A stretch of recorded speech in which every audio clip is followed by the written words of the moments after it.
by the Shaktipada. Here Paramashiva is sitting to tell you all, you are Paramashiva, you are me, with Shaktipada and Shaktinipada. The Dvitiya Vijnasa Krama is an extensive and thorough yoga sequence to prepare your body to receive the extreme part of Hinduism. Through the yoga, which is aligned as per the source scriptures laid down by Paramashiva and the Agamas, you break all the impossibility in your body and in turn break the very cognition of impossibility. The program leads you to go beyond your human frame and limiting human ideas, which prevents you from living your highest possibility. I will reach you wherever you are, whichever corner of the world you may be. I will reach you with enlightenment.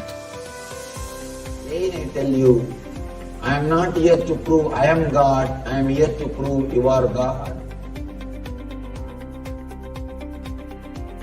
Don't wait to become divine. Register now at paramashivoham.org.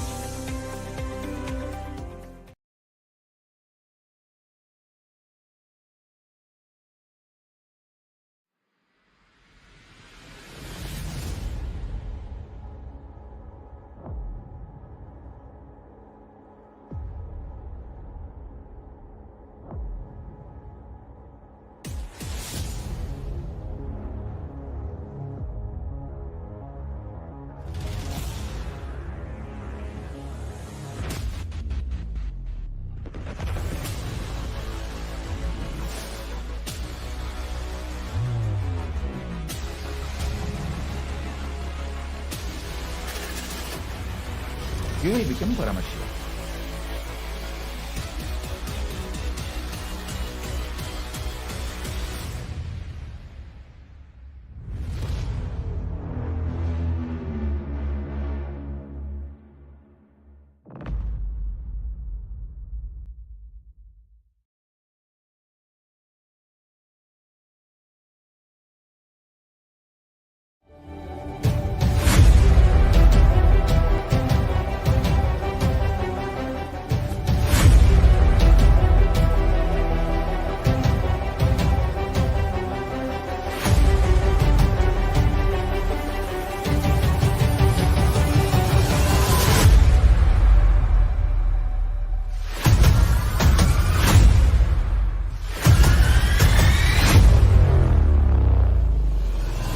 Whatever I shared till now, condensing the whole thing and reviving it as experience, starting from completion, unclutching,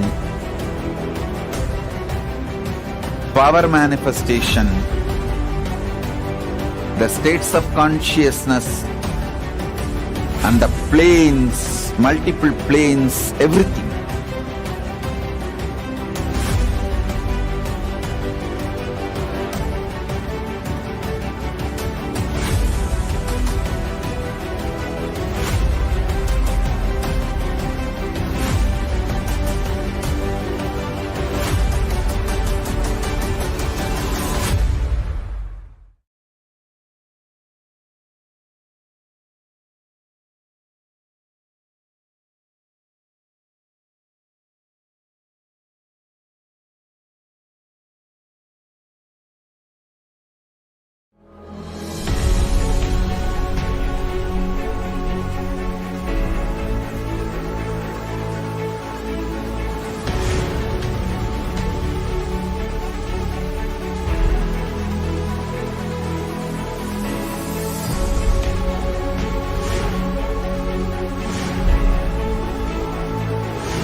Understand?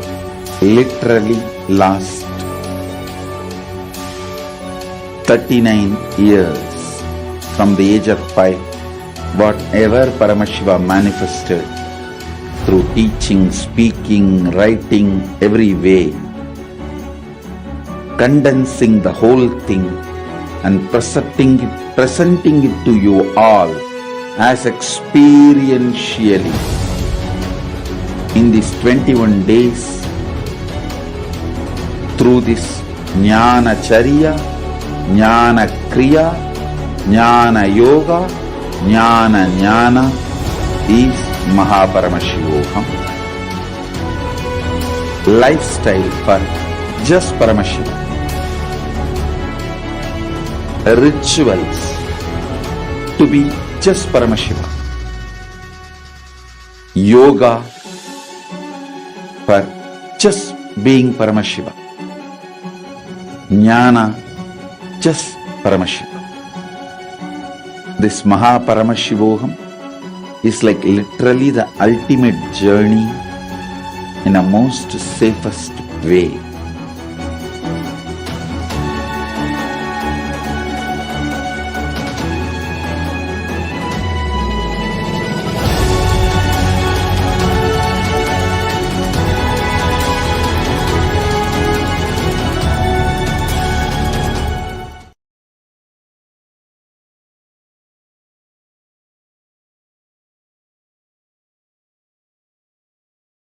The world leads to a brighter future. An enlightened humanity leads to a better world. During the Mahaparamashivoham program, we help people to discover their superhuman possibilities and help them to find and achieve the true purpose of their birth by giving them the techniques, practices, and methodologies from the Vedagamas, the original source scriptures of Hinduism.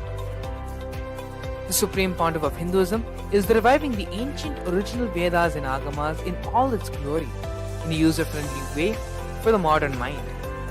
The Supreme Pontiff of Hinduism is transforming human beings into divine beings, reviving, initiating, and replicating the 463 powers from the Agamas revealed by Paramashiva. The Supreme Pontiff of Hinduism is not just giving solutions for every problem man faces, but is making them irrelevant to their lives by transforming human beings into divine beings. Listen.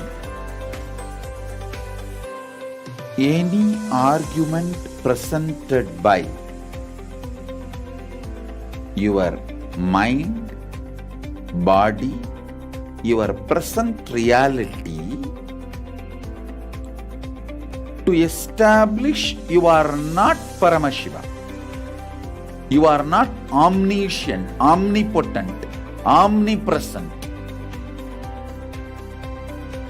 Anything presented to prove you are not Paramashiva is illegitimate. Decide this. This is super determinism. Understand? Anything you declare as illegitimate will lose power over you, will die in few days, few minutes, maybe in few weeks, whatever few days it takes. It will not have power over you. Understand, this is the method for sudden enlightenment. This is the method for sudden enlightenment. It happens by the Shaktipada. Here Paramashiva is sitting to tell you all, you are Paramashiva, you are me, with Shaktipada and Shaktinipada. The Dvitiya Vijnasa Krama is an extensive and thorough yoga sequence to prepare your body to receive the experience being given by the Supreme Pontiff of Hinduism. Through the yoga, which is aligned as per the source scriptures laid down by Paramashiva and the Agamas, you break all the impossibility in your body and in turn break the very cognition of impossibility. The program leads you to go beyond your human frame and limiting human ideas, which prevents you from living your highest possibility. I will reach you wherever you are, whichever corner of the world you may be. I will reach you with enlightenment. Again I tell you, I am not here to prove I am God, I am here to prove you are God. Don't wait to become divine. Register now at paramashivoham.org.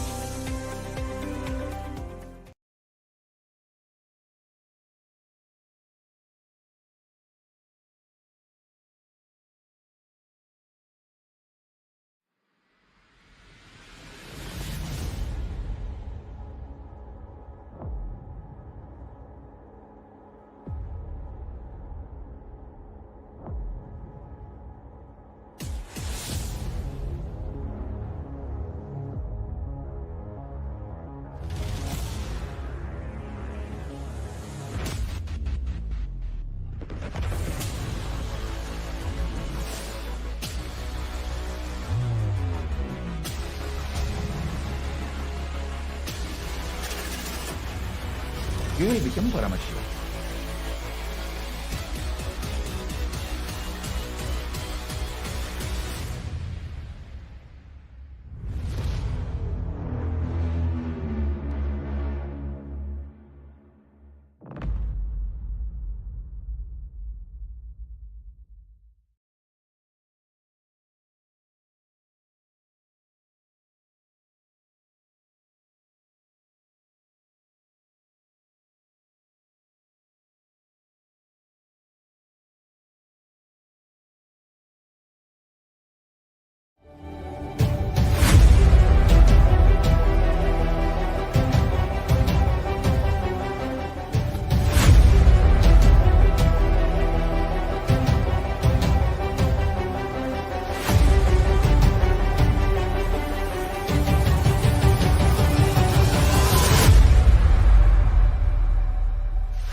Whatever I shared till now, condensing the whole thing and reviving it as experience from complete consciousness and the planes, multiple planes, everything.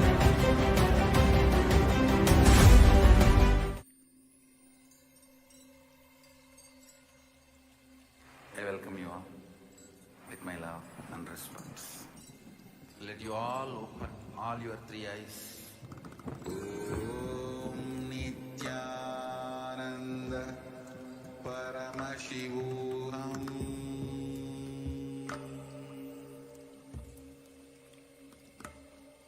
Om Nithyananda Paramashivam.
Nithyanandam Paramasukadam Kevalam Jnanamurtim Twandvaditam Gagana Sadrisham Tattvamasyadilaksham Ekam Nityam Vimalamachalam Sarvadhi Sakshibhutam Bhavatitam Trigunarahitam Sadgurum Tam Namami.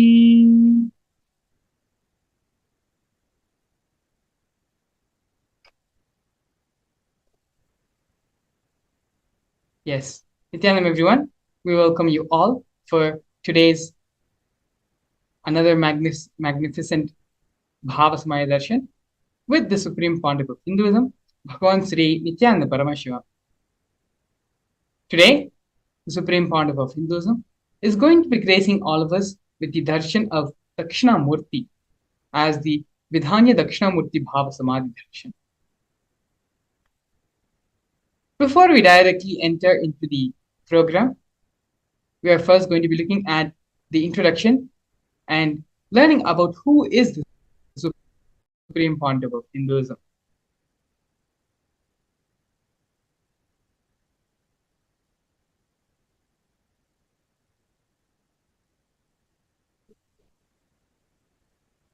The Supreme Pontiff of Hinduism, Bhagavan Sri Nithyananda Paramashivam, was born on January 3rd, 1978, in the holy and auspicious town of Tiruvannamalai, India. On the 17th of July 1981, at the age of 3, the Supreme Pontiff of Hinduism was initiated into Bala Sannyas, which is the initiation into the child saint by enlightened beings, masters, and his predecessors through a ritualistic ceremony. Next, we're going to be looking at the science of identifying incarnations. The Supreme Pontiff of Hinduism was identified as an incarnation by enlightened beings and masters such as Yogi Raj Yogananda Puri, Vidwan Panduranganath, and the 230th Guru Mahasannidhanam of the Tondai Mandala Anchimad.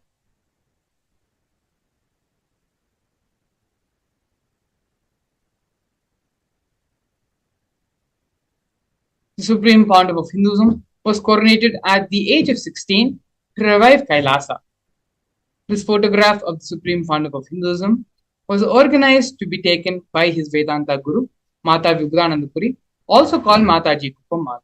You can see there is a conch and a kamandalu, which is the water pot, to the left of the Supreme Pontiff of Hinduism, and a wooden staff to his right, all of which were given by her as part of the traditional items that are handed over, along with the official induction as the successor into the lineage.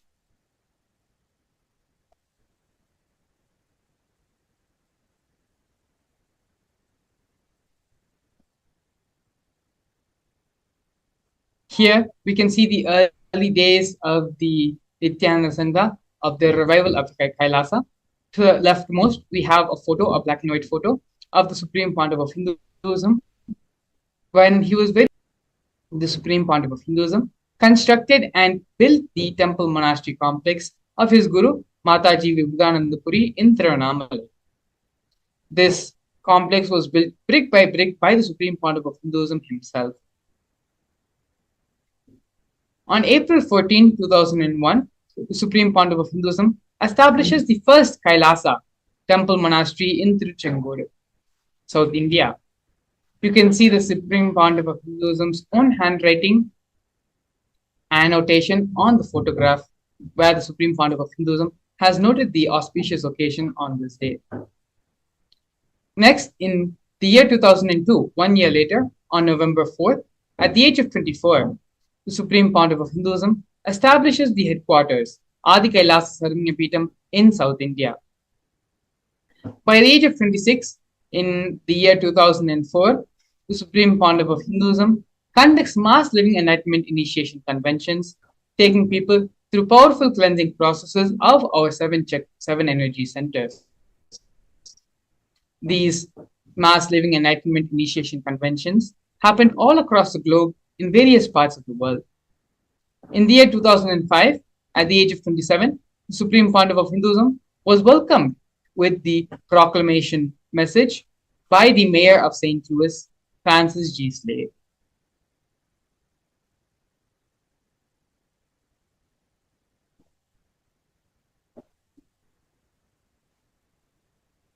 Here we can see the Supreme Pontiff of Hinduism conducting the Mass Living Enlightenment Initiation Conventions all across the globe, in various parts of India, in various parts of North America, in Canada, and many more places. Here we can see glimpses from these Mass Living Enlightenment Conventions. One such convention happening in Oklahoma, in the Medical Baptist Center in the United States.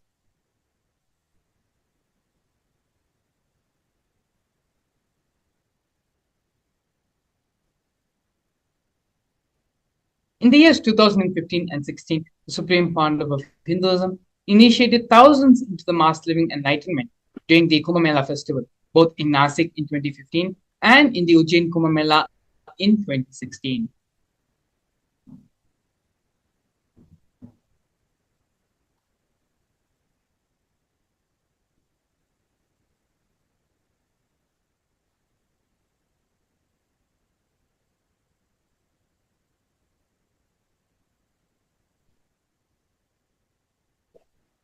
Here we can see the various coronations of the Supreme Pontiff of Hinduism, where the first coronation which happened to the Supreme Pontiff of Hinduism was when the Supreme Pontiff of Hinduism was very young. And at that time, the Supreme Pontiff of Hinduism was ordained as the 233rd Guru Mahasannidhanam of Kanchi Kailasa Sarvanyapeetham, which is the Tonde Mandaladhinam. In the coming years, the Supreme Pontiff of Hinduism was coronated as the incumbent emperor of the Suryavamshi Surangi Samrajya, was coronated as the 23rd Guru Mahasannidhanam of Dharma Mukti Swargapuramadhinam. In the year 2012, the Supreme Pontiff of Hinduism was coronated as 293rd Jagat Guru Mahasannidhanam of Kailasonatha Shyamalapita Sarvanyapeetham of Madurai. In the year following that, in 2013, the Supreme Pontiff of Hinduism was coronated as Mandaleshwar, which is the supreme spiritual head of the Mahanirvani Akhada, which is the most ancient and oldest apex body of Hinduism. In the year 2014, the Supreme Pontiff of Hinduism was coronated as the 1008th Acharya Mahamandaleshwar, which is the head of all the spiritual leaders of the Atal Akhada. In the year 2015, the Supreme Pontiff of Hinduism was elected as the Supreme Pontiff of Hinduism by a congregation of over 1,000 Hindu leaders, pontiffs.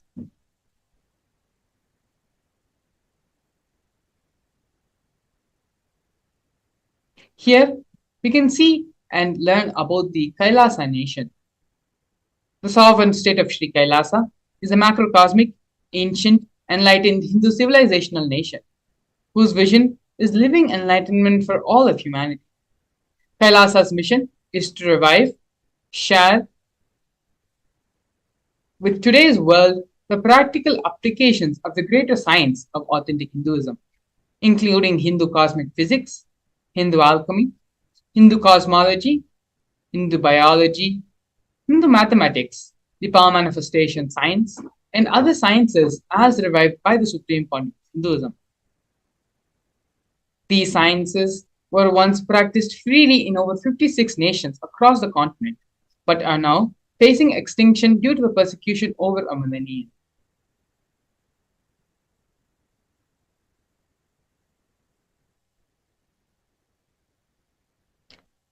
We are now going to be looking at the 108 Sri Kailasas Uniting Nation initiatives. Sri Kailasa Uniting Nation initiatives are 108 different initiatives supporting a variety of humanitarian services, collectively allowing for the creation of an enlightened, peaceful, sustainable, equitable, resilient, and thriving world. One of the projects which we're going to be looking at by Sri Kailasa Uniting Nations is the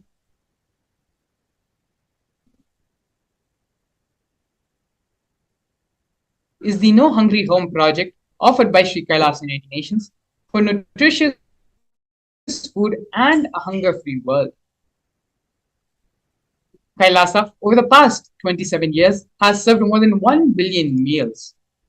Every month for the past 27 years, this Hindu ASMT community has served Annadan, and a total of 3 million Annadans have happened in Kailasa and in all the various branches and embassies of Kailasa.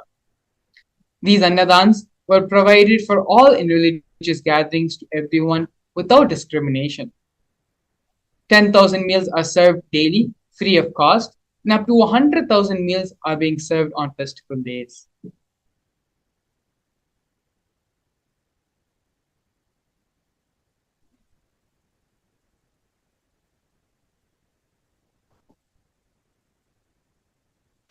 Here we can see Kailasa's protective and preventive COVID care centers offered by Sri Kailasa United Nations for affordable and holistic healthcare.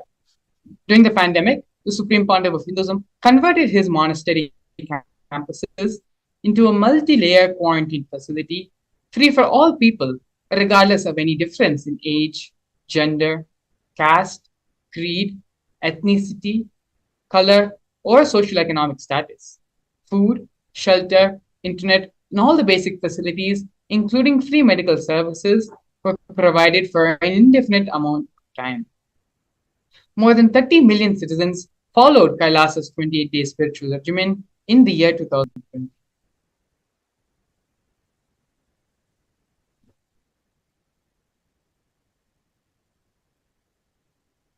Next, the university and the Nithyananda Gurukul, both offered by Sri Kailasa Uniting Nations for education reform and development. The Nithyananda Hindu University is established by the Supreme Pontiff of Hinduism and is Nithyananda's Hindu University has more than 20 million enrollments, 7,000 free courses, and extended campuses in 150 different countries. The Nithyananda Gurukul is inaugurated by the Supreme Pontiff of Hinduism on the 2nd of October 2006 and is for the revival of the ancient Adishaivite Guru disciple education system, which is an authentic knowledge transmission system based on enlightenment.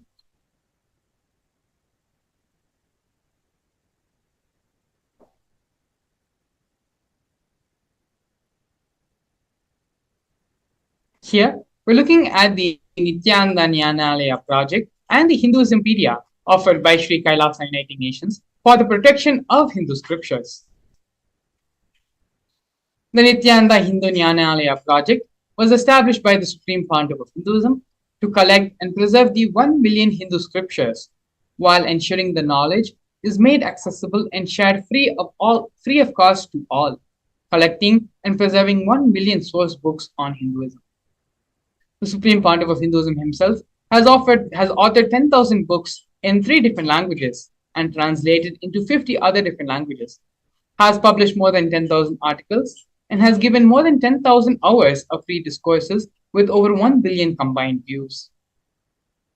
Kailasa's Hinduismpedia is an establishment by the Supreme Pontiff of Hinduism, where the Supreme Pontiff of Hinduism has collected more than 15 terabyte digital books and rare manuscripts from all 19 Sarvanyapitas, ancient mats, and ashrams, 1 million pages on Hinduism, and a collection of 22,000 digital books, 1,000 e-text books, and 100,000 articles on various topics of Hinduism.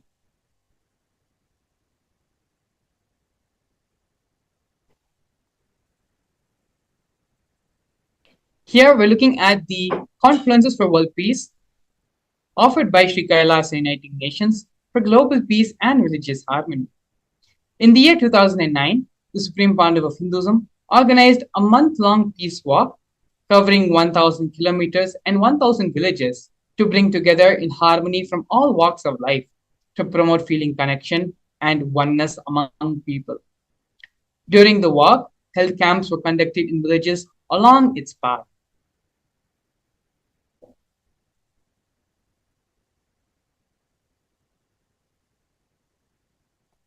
Next, we have Sri Kailasa Uniting Nations for Feminine Empowerment and Gender Equality, offering women empowerment programs. The first is the Kailasa Yogini Saranyapeetham, which is the establishment of yoga and meditation universities to empower their quality of life and emphasis on life solutions through Vedas and through the Agamas, empowering the indigenous rural women, fighting against wrongful gender steering, gender-based violence, and lack of inclusive and quality learning environments. Some of these initiatives include the Nithyananda Kailasa's Nithyananda Lakshmi project, which is a microfinancing service, Kailasa's Women Foundation and Women Empowerment Self-Help Centers, which was launched in 108 places around the world since its initiation in 2009. Kailasa's Ankita program, which is the providing of foundational literacy about working of basic community services and infrastructure environments. Kailasa's Ashraya program, providing vocational training programs to rural and indigenous women to provide equal opportunities and access to independent, self-sufficient financial environments to them. The Supreme Pandav of Hinduism has revived the Vedic feminism in Kailasa, where 80% of the leadership positions are occupied by women.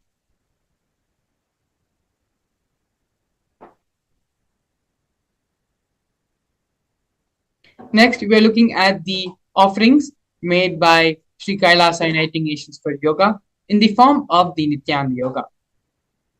The Supreme Pandav of Hinduism has revived 108 scientifically validated kriyas, specifically targeted to 108 major disorders and diseases such as diabetes, arthritis, and blood pressure. The Supreme Pandav of Hinduism is also reviving the ancient pole yoga, which is the Shivastambha Yoga, and rope yoga, which is the Kundalini Raju Yoga, in which yogic asanas, postures, and weight balancing techniques are performed to create the yogic physiology, aligning it to the cosmic geometry that manifests superconscious powers. Not only that, but the Supreme Pandav of Hinduism has also been awarded 2 Guinness World Records for the largest rope yoga class and the largest Shivastambha class, with bringing worldwide attention to these extraordinary forms of yoga. These Guinness World Records were established on the 30th of September and 3rd of October, respectively.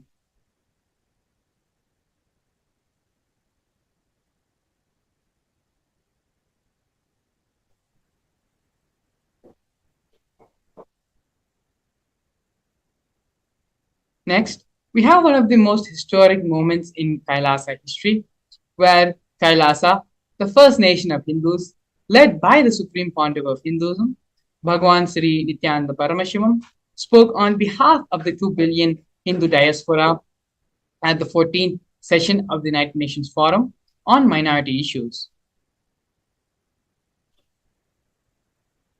A significant milestone in the history of Hindus and the sovereign state of Sri Kailasa happened on the 2nd of December 2021.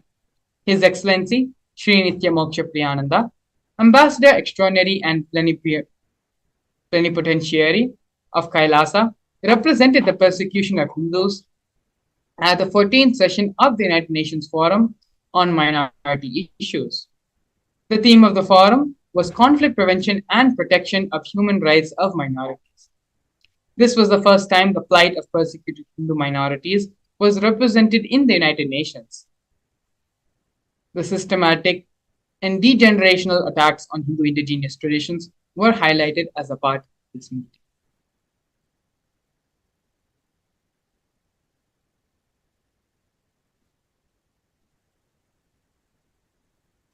Here we're looking at the various illegal persecutions and attacks happened on Kailasa and on the Supreme Pandav of Hinduism. Over 70 assassination attempts and physical attacks have happened on the Supreme Pontiff of Hinduism in India and abroad. 40 attacks on community members, destruction of temple monasteries and properties, over 60 incidents of attacks of molestation and rape of women and women monks, intense lawfare through the 100 different false cases, legal cases being falsely accused and put on the Supreme Pontiff of Hinduism, intersectional persecution using the entire government mechanism, politically owned media, police and judiciary controlled by politicians, inciting mob violence via the social media. These are not just one or two, but many, many ways through which the illegal attacks are happening on the Supreme Pontiff of Hinduism by anti-spiritual elements and anti-Hindu elements.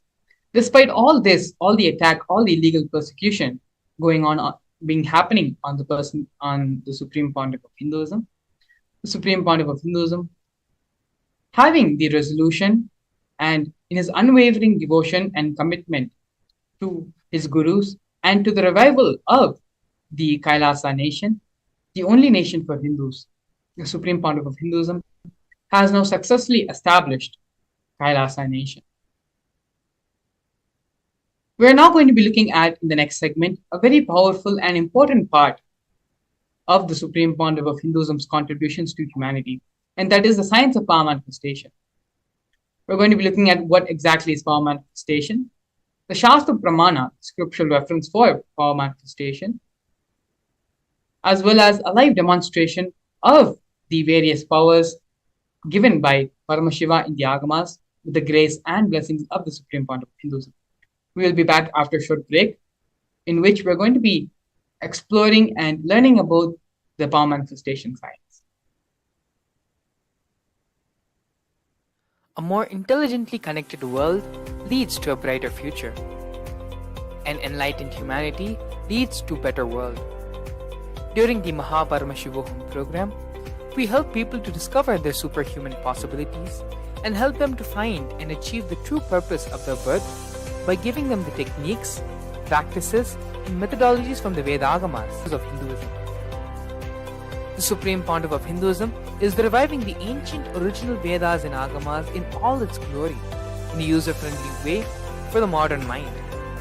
The Supreme Pontiff of Hinduism is transforming human beings, reviving, initiating, and replicating the 463 powers from the Agamas revealed by Paramashiva. The Supreme Pontiff of Hinduism is not just giving solutions for every problem man faces, but is making them irrelevant to their lives by transforming human beings into divine beings. Listen. Any argument presented by your mind, body, your present reality to establish you are not Paramashiva. You are not omniscient, omnipotent, omnipresent. Anything presented to prove you are not Paramashiva is illegitimate.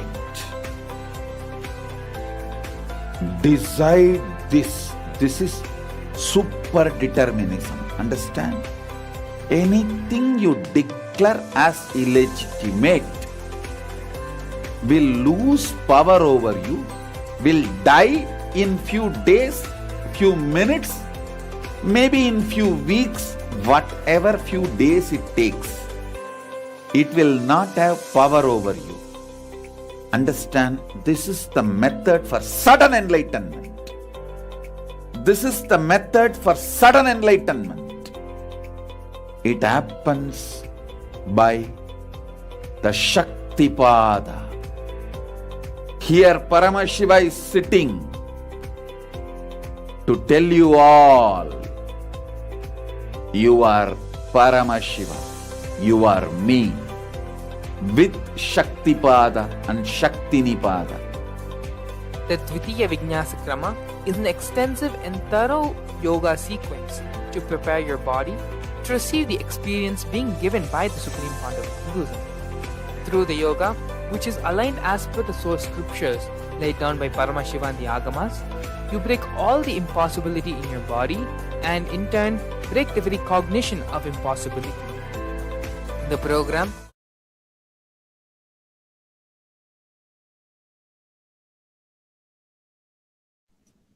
Nithyanandam, we welcome all the viewers watching us live on our social media platforms, on the official Supreme Founder of Hinduism, Nithyananda Paramashivam YouTube channel, and the official Facebook page, to this powerful and beautiful session on manifesting powers.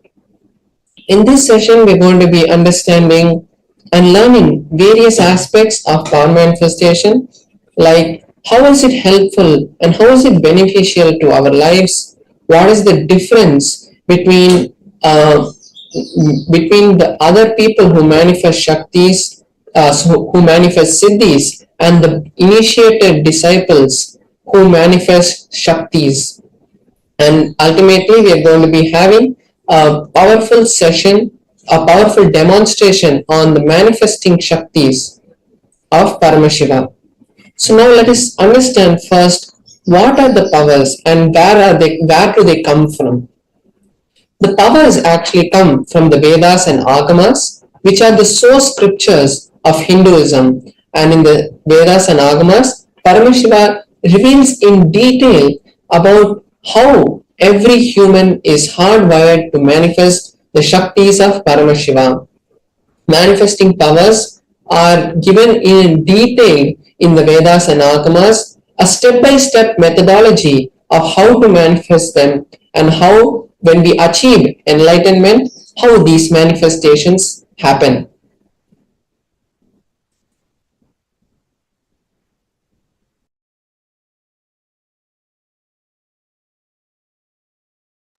Now we'll be seeing the difference between the Shaktis and Siddhis. The Shaktis are powers that manifest from the space of enlightenment. Means when you reach that space where you are Paramashiva, it manifests from that space. But Siddhis, on the other hand, manifest when you do tapas. And when you do tapas, you accumulate good karma and you accumulate punya, which protects you, but which manifests through you as Siddhis. Because when you hold that space for the cosmos, you get these, but these will distract you. It's like when the churning happens, or first the water all comes out, and finally the milk comes out. And the Siddhis are like the water which comes first when we do the churning to get the butter, and at the end the Shaktis are the real butter which we want. And then the other difference is the Shaktis manifest after initiation of the Guru, and Siddhis happen only when you do tapas, and it's not for anyone. Everyone and anyone don't manifest the Siddhis, but any ordinary human can manifest the Shaktis after the direct initiation from a living enlightened master or the incarnation. And then the other difference is Shaktis are permanent and Siddhis are not permanent, and they distract you from the path of enlightenment.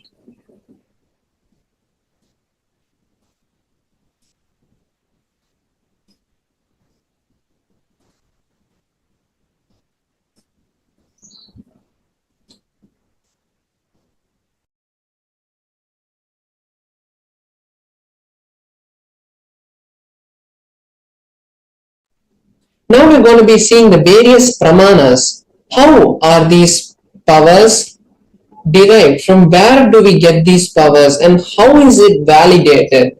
What is the foolproof authentication method that is used by the ancient rishis to validate? So these powers are validated in 4 different ways. First is the supreme authority of these is the Shastra Pramana. The Shastra Pramana is the direct revelation from Paramashiva what Paramashiva has given to us in the Vedas and Agamas, which are the scriptures for Hinduism. Then we have the Apta Pramana, which is the experiences which are time tested and foolproof.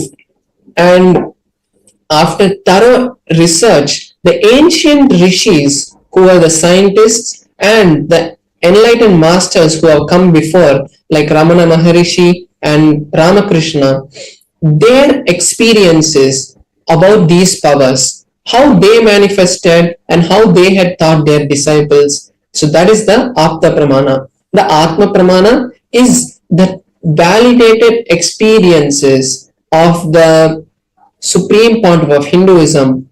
How the Supreme Pontiff of Hinduism, after manifesting these Shaktis, he validates them with the Apta Pramana, seeing whether his experiences match the Apta Pramana, and then seeing whether his experiences match with the Shastra Pramana. After that, he reveals it to us as his Atma Pramana. Then we have the Pratyaksha Pramana, which is the scientific study and the empirical evidence of these Shaktis. What science understands when these powers manifest? And now we're going to be going through a detailed explanation of each of these Pramanas for the powers. So before that, we'll be seeing the source of these Shaktis. Who is the source? So as I mentioned before, the source of these Shaktis, Paramashiva, is the primordial divinity, and he is the ultimate reality and the self-effulgent. He is also Swayam Prakasha, which is self-effulgent, and he is omniscient and omnipresent. From him, this whole universe is manifested, and by his manifestation, the 5 actions are manifested, which is the creation, sustenance, rejuvenation, removing from delusion, and liberation. So through these 5 actions, all of this whole universe, this whole cosmos, this whole existence that is there, which we know, is created and sustained. The ultimate truth about Shaktis is when the powerful cognitions are mapped into our consciousness, when the jnana is mapped into the prajna, it manifests as possibilities and powers in every being, which is prajnana.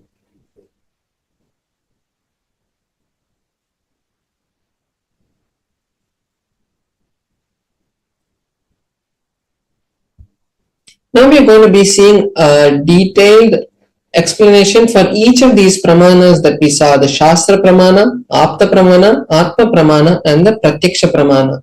So first we have the Shastra Pramana for the power of third eye, which is from the Vijnana Bhairava Tantra, a scripture directly revealed by Paramashiva to Paramashiva Shakti. And in that scripture, he gives the reference for the power of third eye. And third eye is not just the blindfold reading, but it is the extraordinary intra-organ which is given to all of us by Paramashiva. So the Shastra Pramana is from the Vijnana Bhairava Tantra, Sutra 34. Kapalantarmanonyasa tishtanmilitalochanaha kramena manaso dhadyat lakshayed lakshyamuttamam.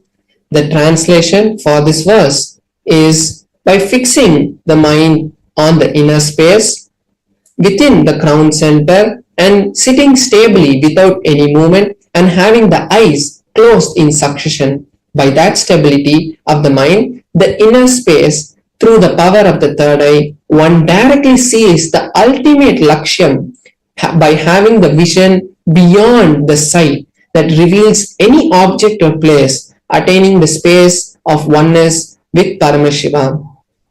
So we can see here how Paramashiva has given the detailed understanding of how these powers manifest.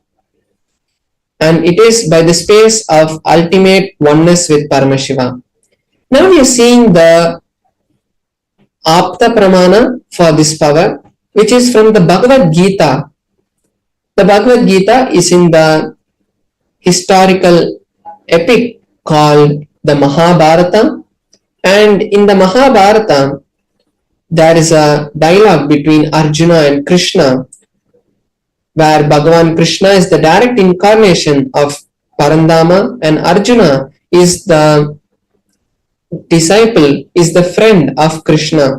And before going to the war, Arjuna has some delusion which blocks him from performing the instructions of Bhagavan Krishna, and at that time the ultimate scripture of the Bhagavad Gita is revealed to humanity.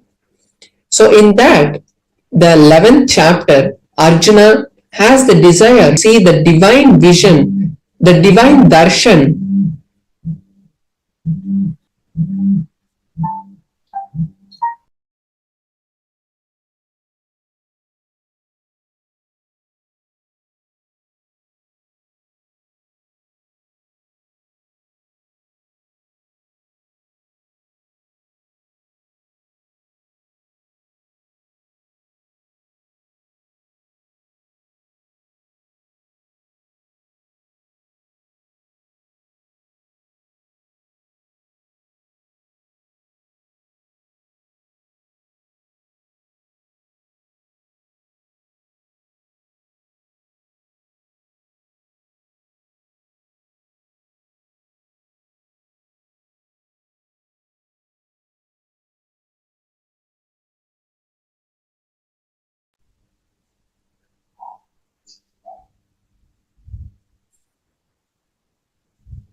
I welcome you all with my love and respect.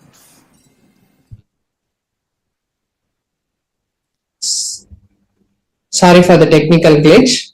Yes, so we were seeing from where the Bhagavad Gita was revealed and how the Bhagavad Gita was revealed and how Arjuna had asked Krishna that Arjuna wanted to see the cosmic form, the Vishwarupa Darshana of Krishna.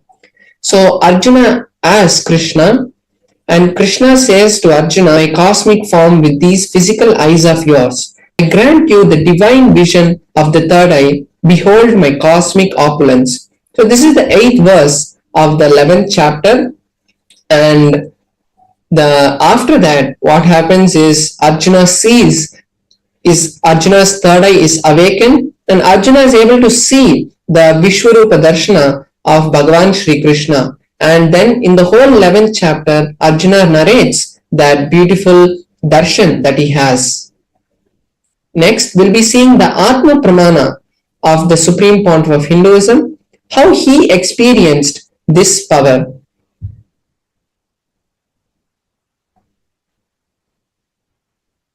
Inside and outside broke. So in the Supreme Pontiff of Hinduism's own words, he says that I was able to see everything. I was able to see, in my first experience, I was able to see the whole 360 degrees around me, above me, in all 10 directions, and below me. I was able to not only see everything, I was able to feel and experience everything. So as we saw in the Shastra Pramana, the verse says that once the mind and body is in stable oneness with Paramashivam, you will be able to see beyond the sight and have the divine vision of the ultimate goal, Lakshyam, and you will have the extraordinary oneness and Advaita with Paramashiva. So we can see this in this experience of the Supreme Pontiff of Hinduism. Next, we'll be seeing the empirical evidence, which is the scientific study on the Supreme Pontiff of Hinduism. Bush, shrubs, trees, everything. So here we can see the scientific research that has been conducted on the Supreme Pontiff of Hinduism, And in that study, they had used the technique of positron emission topography, which is where the scientists use specific equipment that is kept on the head of a person and measures the brain waves of anyone.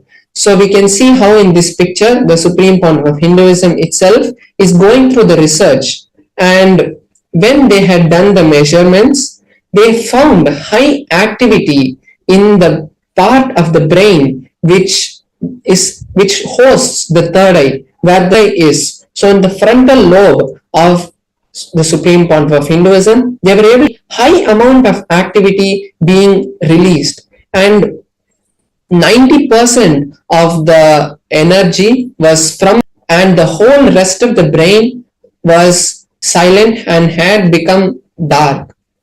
So this is the findings that they could find from the Supreme Pontiff of Hinduism's own brain when they had done the scan. Now we'll be seeing one of the powers that manifests from the power of the third eye, which is the power of consciousness over matter. And consciousness over matter is also from the Vijnana Bhairava Tantra. We'll be seeing the Shastra Pramana now, and then we'll be moving on to the live demonstration of this power.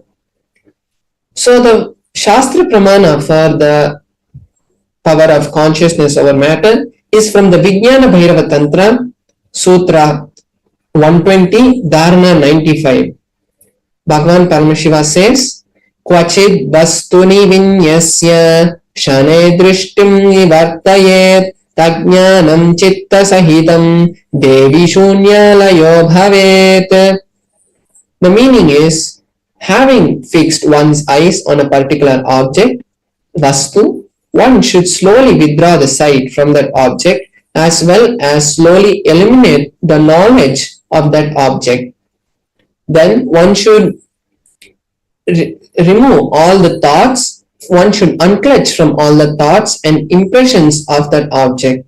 Then, O Devi, one abides in Shunya, the state where there is nothing other than this exists, which is the state of all inclusiveness or infinity.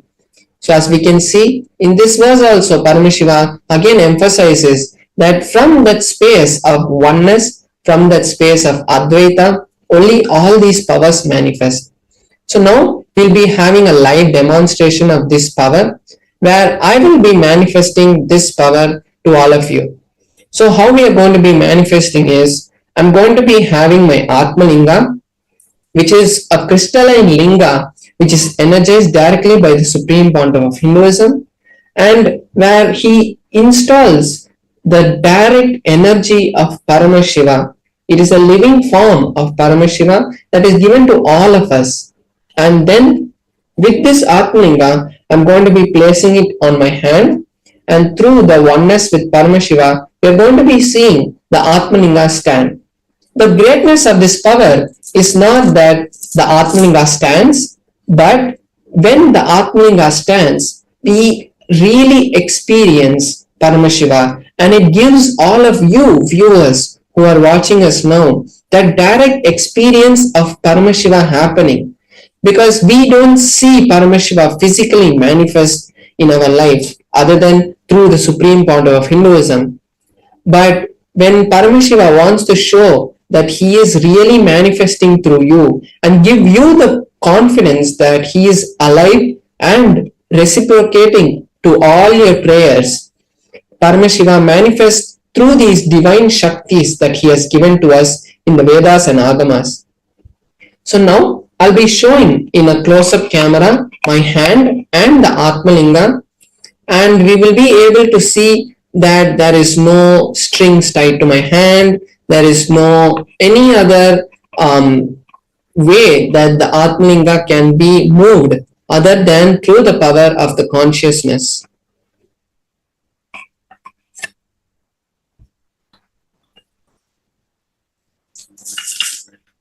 So here we can see my hand and the Atmalinga.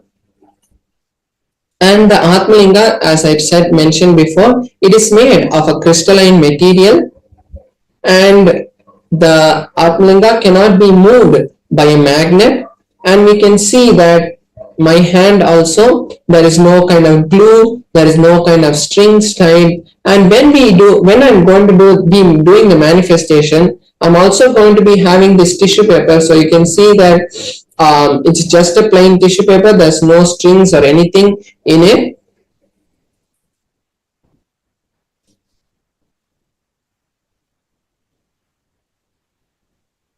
So it's just a plain tissue paper, and I'm just going to fold it so that it's a bit more stronger.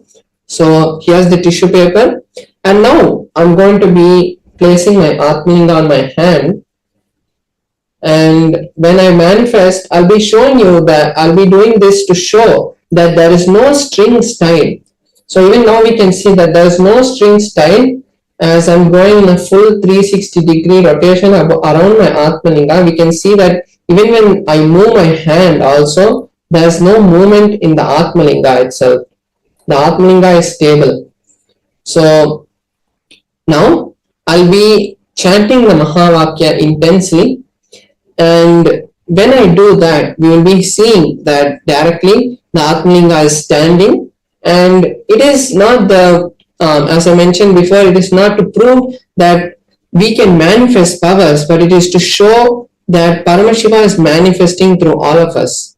So because of that, when we manifest these powers, the most important thing that happens is we are creating an ecosystem, a Vatavarna, where any desire that we have, because we are in oneness with Paramashiva, any desire that we have automatically manifest, because it becomes the desires that happen in us starts to directly be downloaded by Paramashiva. Only what he wants start manifesting through us, because we start to understand that we are Paramashiva. So any power that we want or any desire that we want to manifest happens. So all the viewers also can take this time now to manifest any intention, whether it might be some wealth, health, or any relationship that you want. This is the best time to create the reality for that to happen. So now I'll be chanting the Mahavakya, and all of you viewers watching us now can also take this time now to create, because every day we are manifesting the powers in this segment. So every day you're building that connection, because only when that connection happens, it will really manifest. Like only when the phone is connected to the Wi-Fi, you can use it to send messages. So when every day you keep doing the power manifestation, you will start to see that you are able to connect with Paramashiva. You are able to allow that flow of energy to happen through you. So now I'll be chanting the Mahavakya, and all of you can join me and also chant along to manifest the state and space of Paramashiva. Om Nithyananda Paramashivoham. Om Nithyananda Paramashivoham. Om Nithyananda Paramashivoham. Om Nithyananda Paramashivoham. Om Nithyananda Paramashivoham. Om Nithyananda Paramashivoham. Om Nithyananda Paramashivoham. Om Nithyananda Paramashivoham. Om Nithyananda Paramashivoham. Om Paramashivam. So we can see as the Atmalinga is standing also, there is no movement in the Atmalinga. So we can see it's the direct manifestation of Paramashiva happening. Om Nithyananda Paramashivoham. Om Nithyananda Paramashivoham. Om Nithyananda Paramashivoham.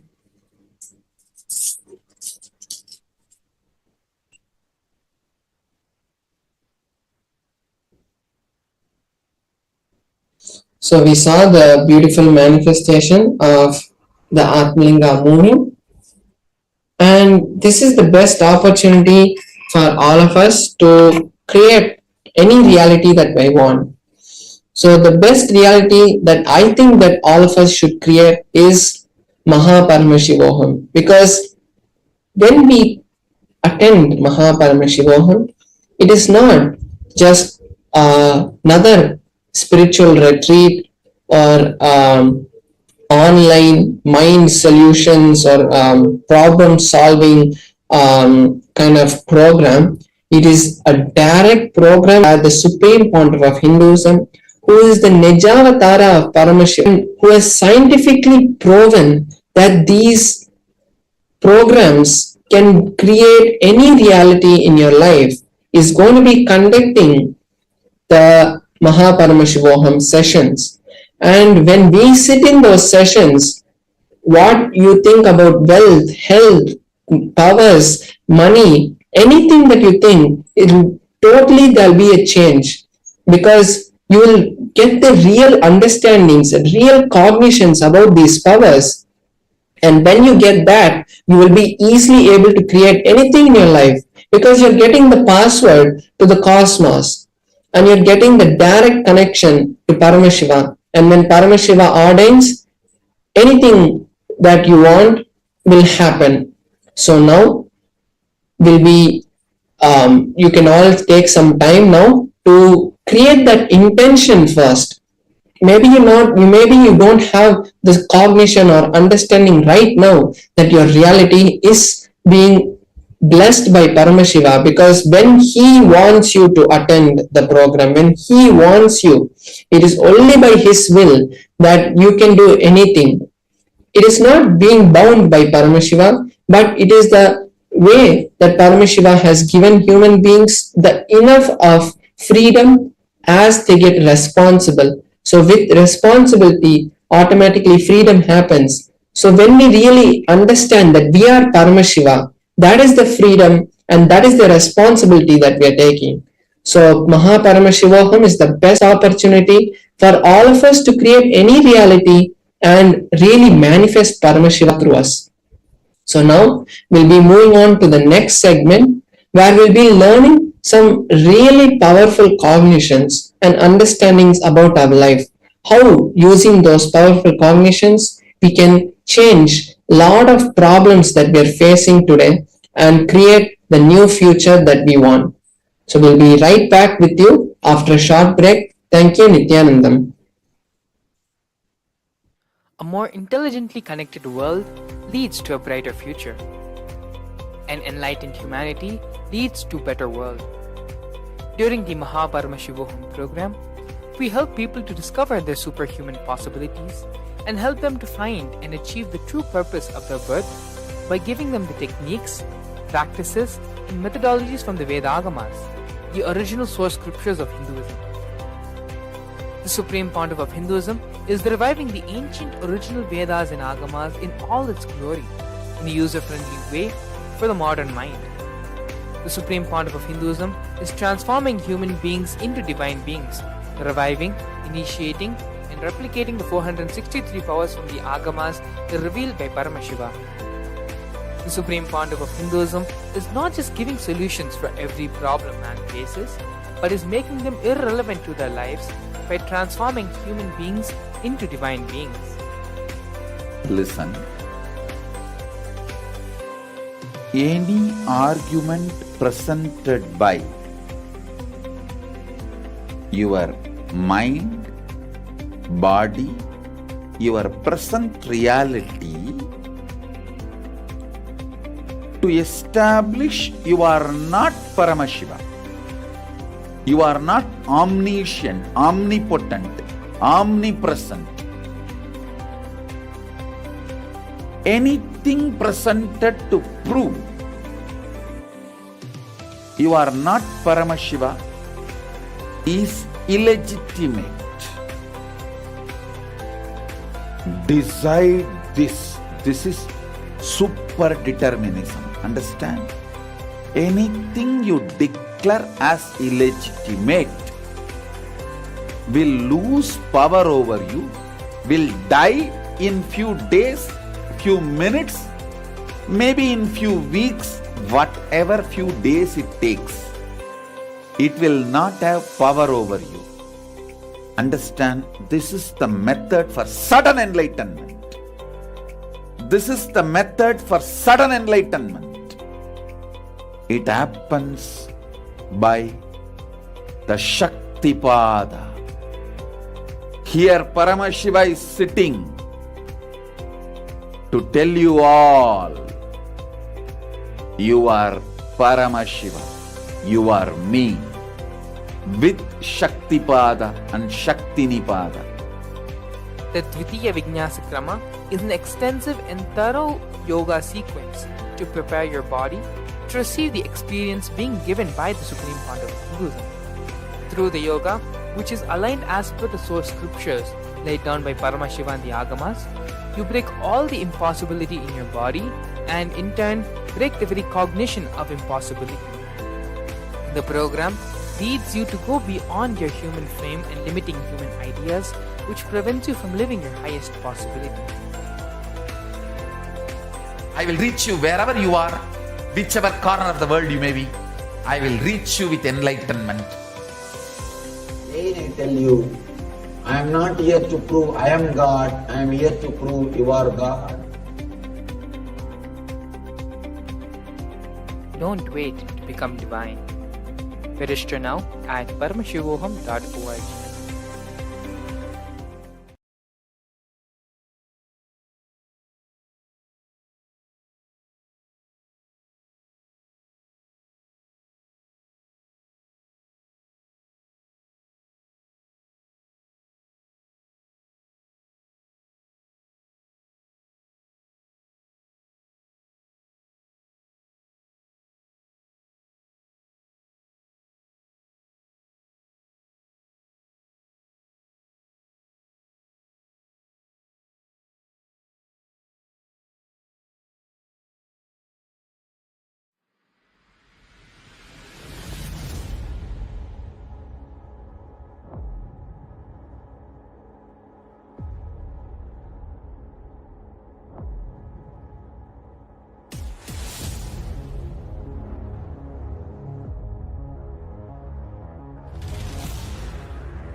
You will become Paramashiva.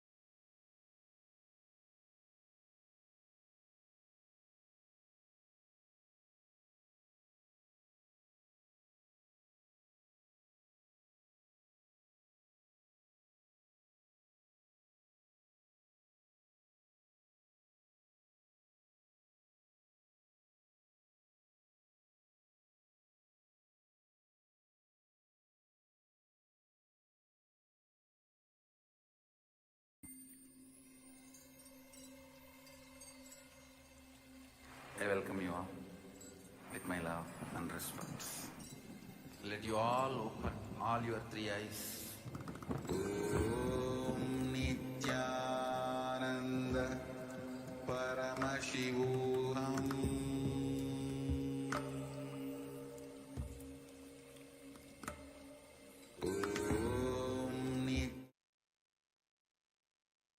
Yes, Nithyananda everyone, we're back.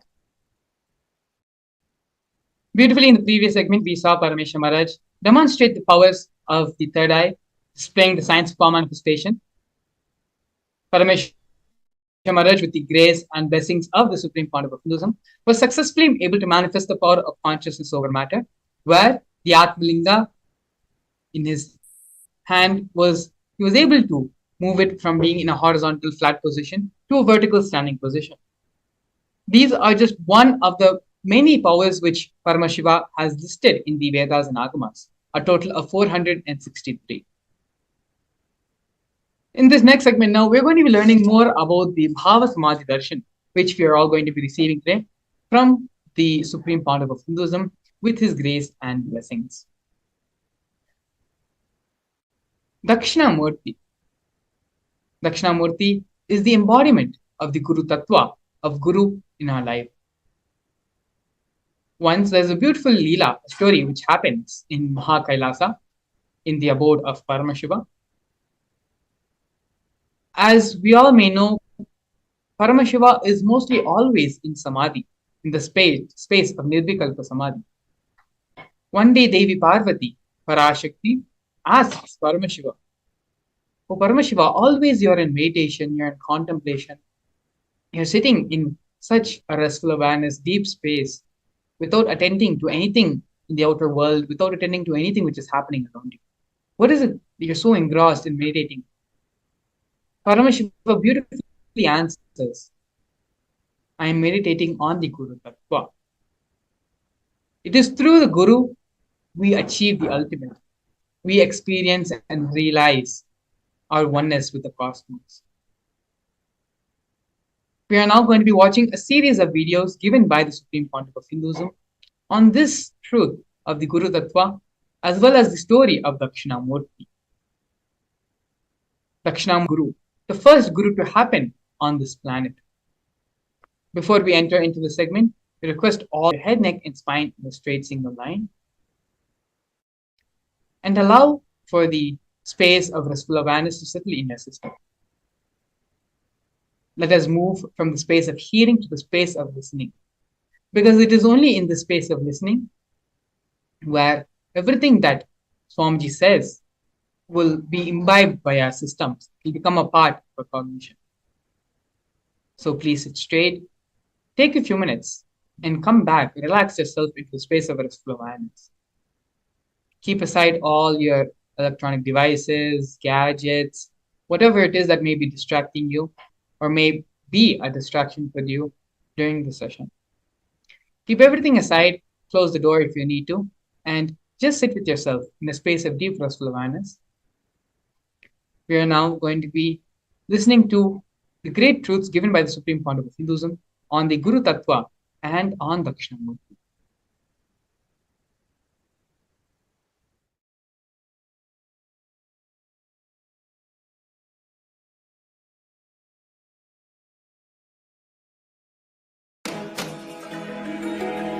When we say Dakshinamurthy teaches in silence, it is not that he never utters a word, but just by a word, he will transmit petabytes of information.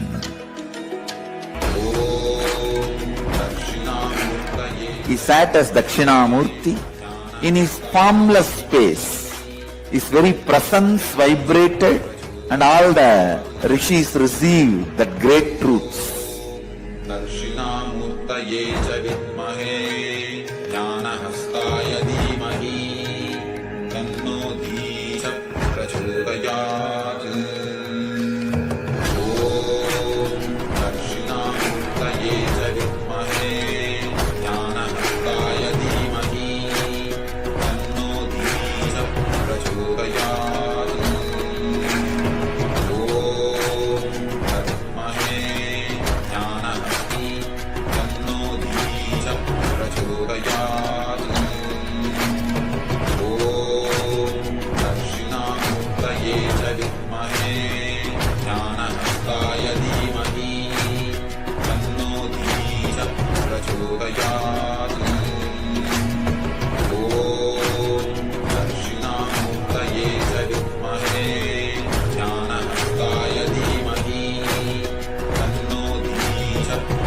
प्रचोदयात्।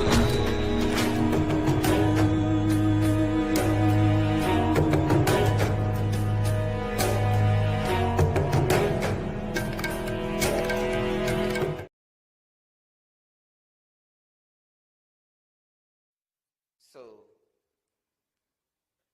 silently, Shiva lands in the Tarugavana as a handsome young man.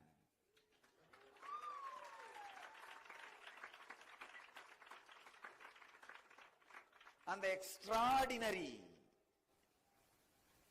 glow and the energy which is beyond skin, the extraordinary radiance, tejas, beyond the skin color, extraordinary attraction beyond the size of the body, he manifested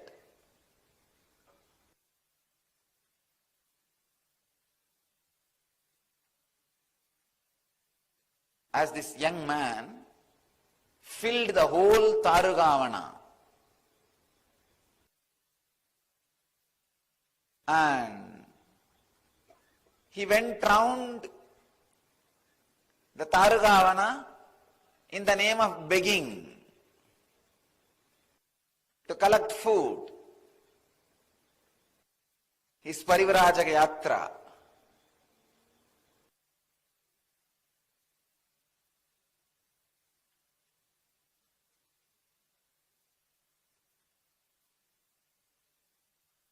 All the wives of the rishis saw this extraordinary charismatic energy expression. Fortunately, they were not bitten by the snake intellect. They were not caught in the arrogance. They were not caught in the pseudo-ego of their husbands.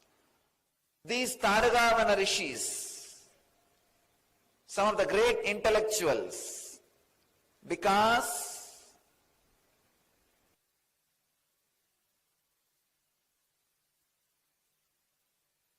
they felt they can do anything they want through the power of yajnas, yahas. They started experiencing or feeling the subtlest problem of life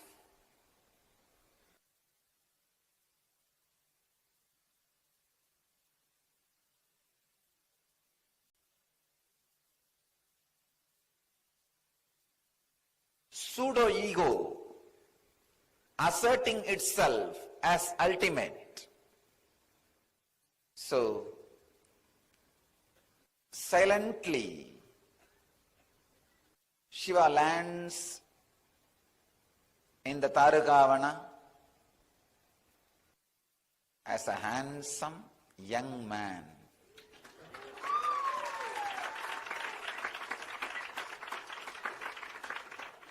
And the extraordinary glow and the energy which is beyond skin, the extraordinary radiance, tejas, beyond the skin, extraordinary attraction beyond the size of the body, he manifested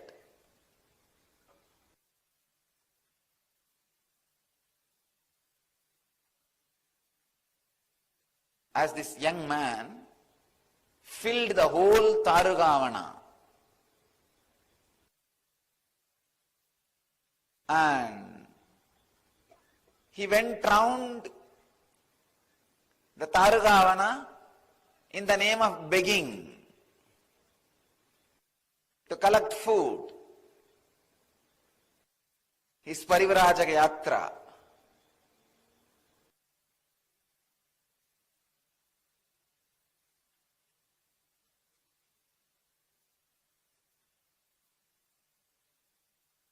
All the wives of the rishis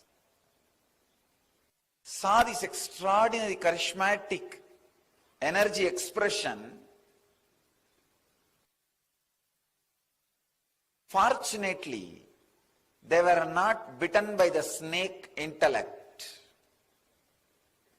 They were not caught in the arrogance. They were not caught in the pseudo-ego of their husbands.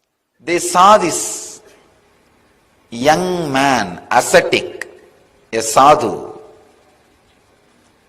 walking in the streets, asking for alms.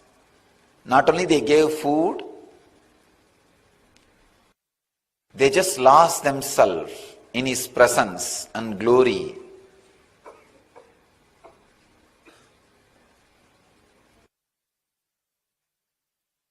All of them have started spending time around him, started listening to his teachings.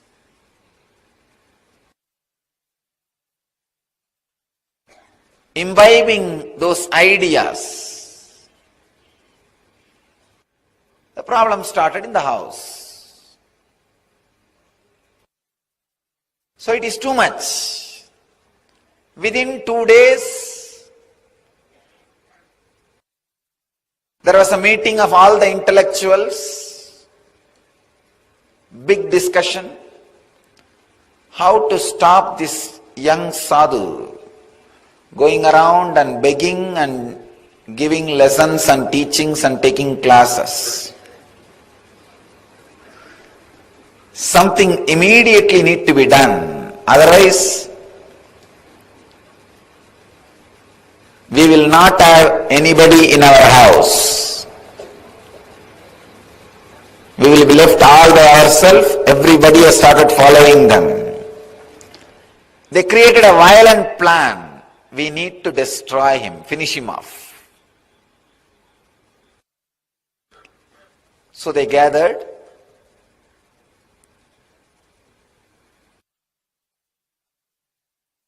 Started spreading waves.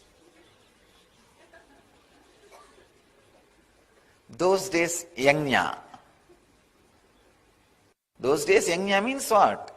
Creating certain kind of waves and sending all over the world. They organized huge yajna and started chanting different mantras. Started creating negativity and towards him. Those intellectuals commanded the Damaru, go and kill that man and come, kill that sadhu. Damaru came with all its speed. The young sadhu was sitting under the banyan tree.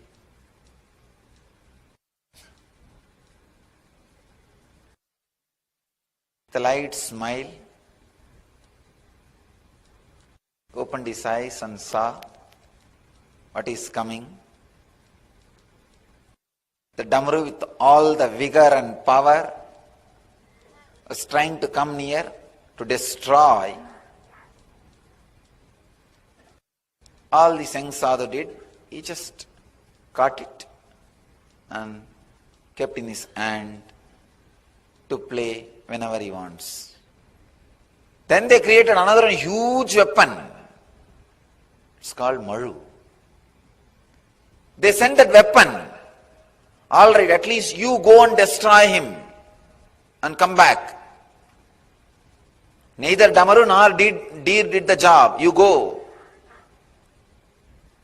When that came again, he did not even move. Just picked up that Maru and kept it in his right hand. Be with me. You may be useful whenever I want.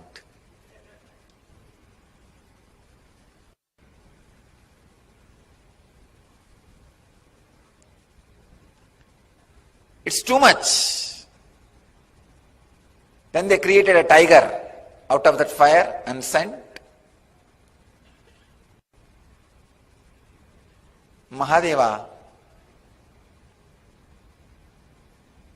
not only killed the tiger, took out that skin, started wearing it as dress.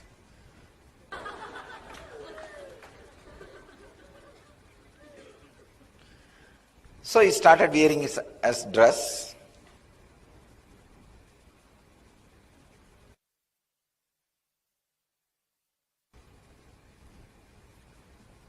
Then they created an elephant. Again, different energies.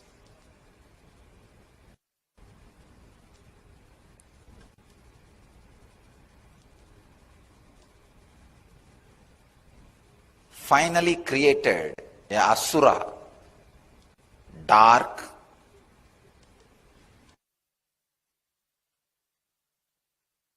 cunning, cruel, dumb.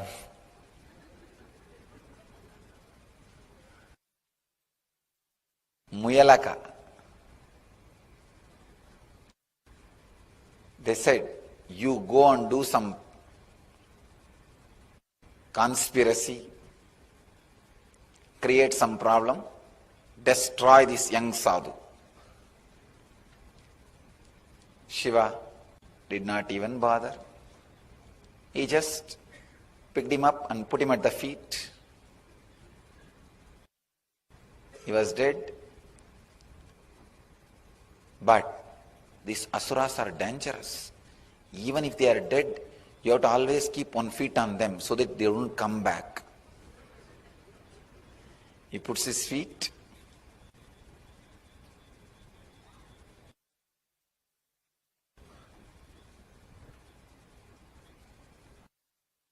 Realizing their utter failure,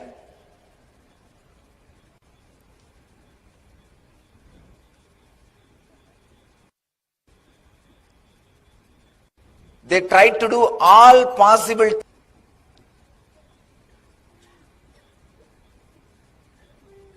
sending different weapons in a different way and different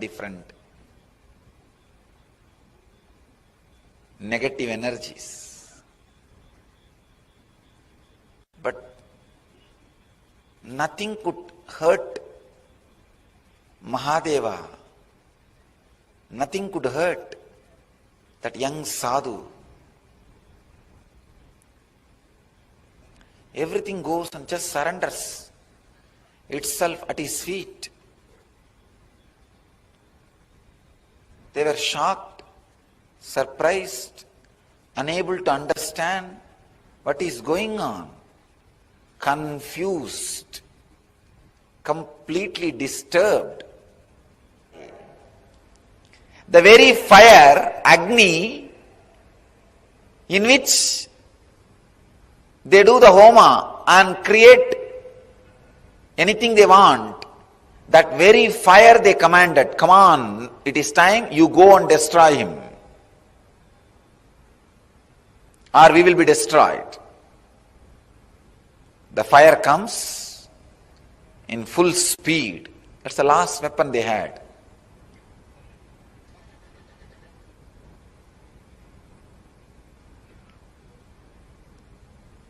Shiva did not even move his body, just opened his eyes, picked up that fire in the left hand, still he is holding in the left hand. You can see, as Dakshinamurthy, he will be holding it in the left hand. That is the fire. Now, these rishis lost practically everything. Nothing is left.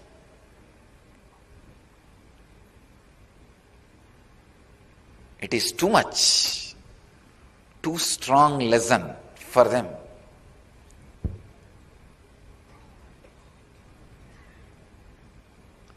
But even though they were thinking about this young sadhu to destroy him, but continuous thinking about him has brought some good things to them.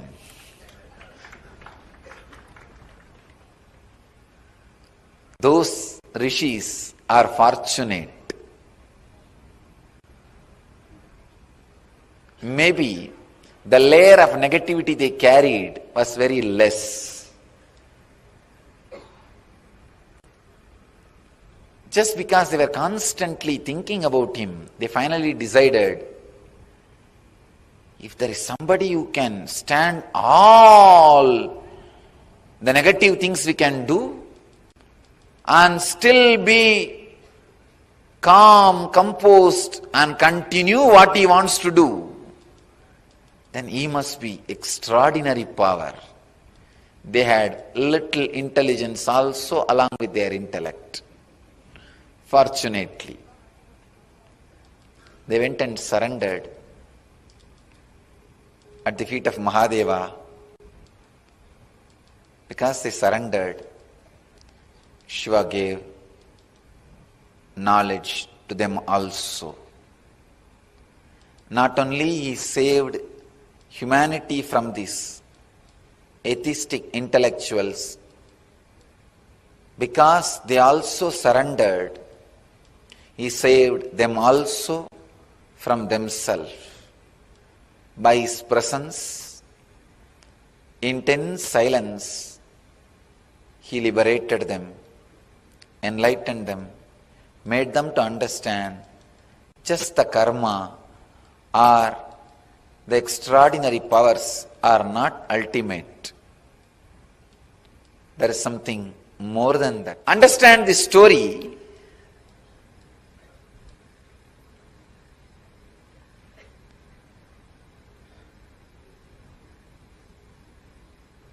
When Guru assumes the human body,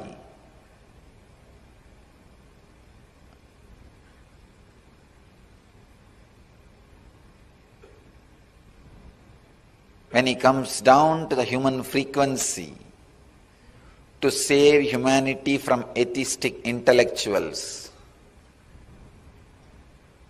and save themselves from themselves, save them also from themselves.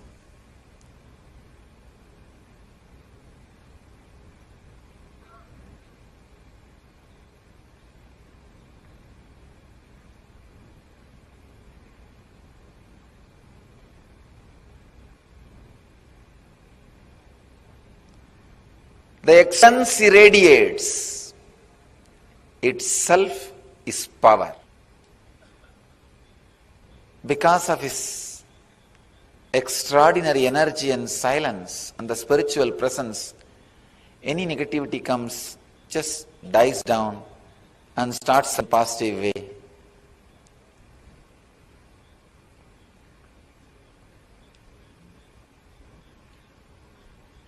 After all that, after all this attack,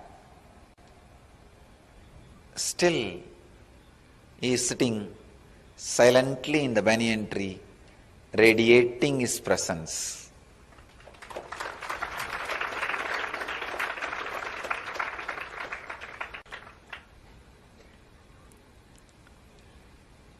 The inner space continues to radiate the extraordinary silence. An intense presence goes on inspiring everybody to transform themselves. First, he destroys all the negativity thrown towards him and turns them into positive energy. Then he transforms the very people who are trying to throw negativity towards him.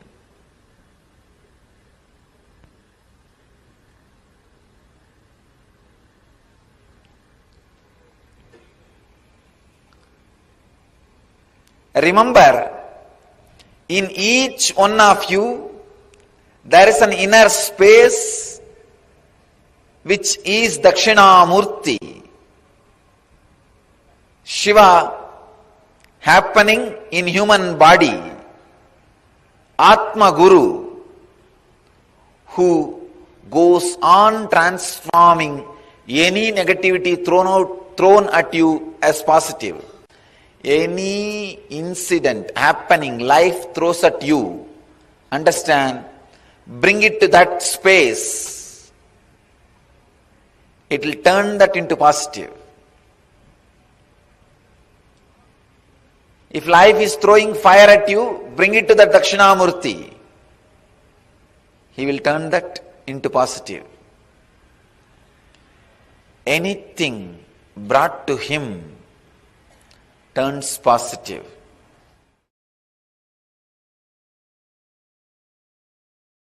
See, Paramashiva manifested as Dakshinamurthy to teach Veda and Agamas to Targamana rishis. It's not that it was a past. If you become silent to free yourself from the past, present, future, through unclutching, you can see he is teaching even now in that huge cosmic sound. Om, even recorded by NASA.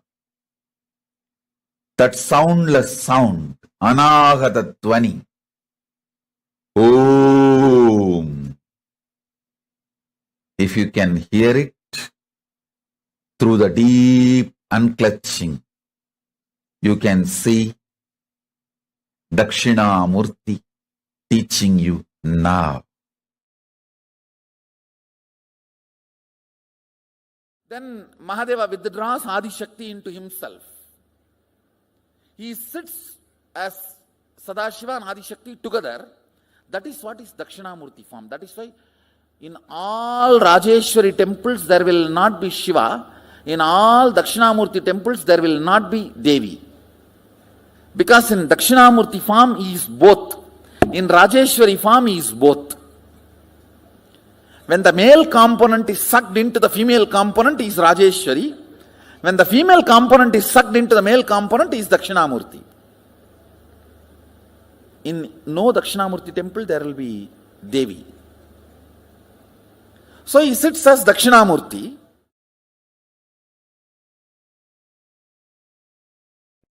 Dakshinamurthy is from the face, from the Mahasadashiva's, Paramashiva's face of Ahora, destruction, rejuvenation.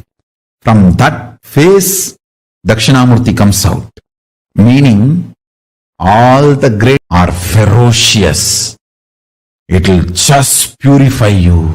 It will just burn all your non-chastity, cheating, silly patterns and conversations with your life. It looks very paradoxical. The embodiment of peace, Dakshinamurthy, silence, comes out of the face of Paramashiva's agora, which is supposed to be perceived intense violence, ferociousness.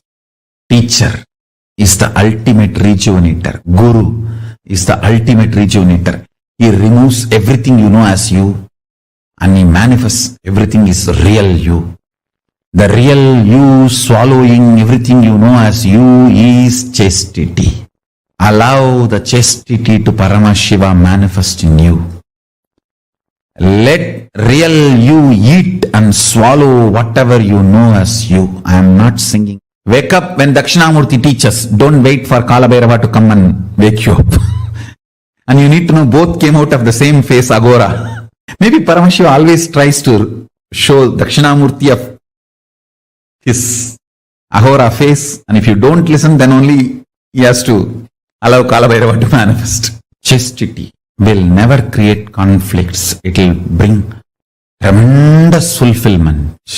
If there is a conflict outside, look in. Something need to be attended inside. Something need to be worked out inside.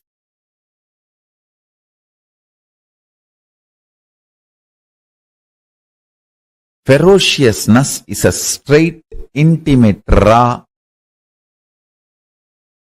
integrated way Guru deals you, handles you.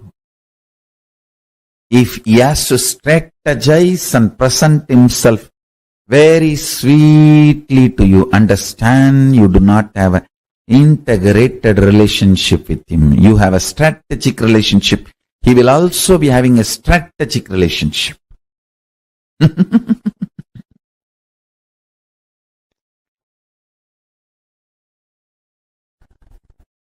Ferociousness is Paramashiva dealing you with his own hands, with his empty hands, bare hands. He will never kill you.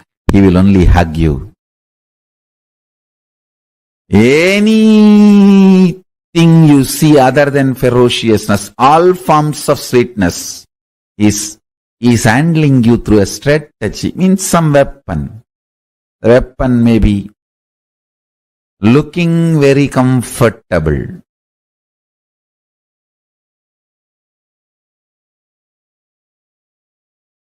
But not good for you in life. Ferociousness, straightforwardness is the best integrated, intimate relationship with Guru. Understand, my love is lubrication for your machine. My ferociousness is energy, fuel, power for your machine. Any machine can run without lubrication, but it cannot run without power, energy. My ferociousness is as important as power is needed for the machine to run. My love is lubrication, optional, which is not compulsion. Don't even expect lubrication.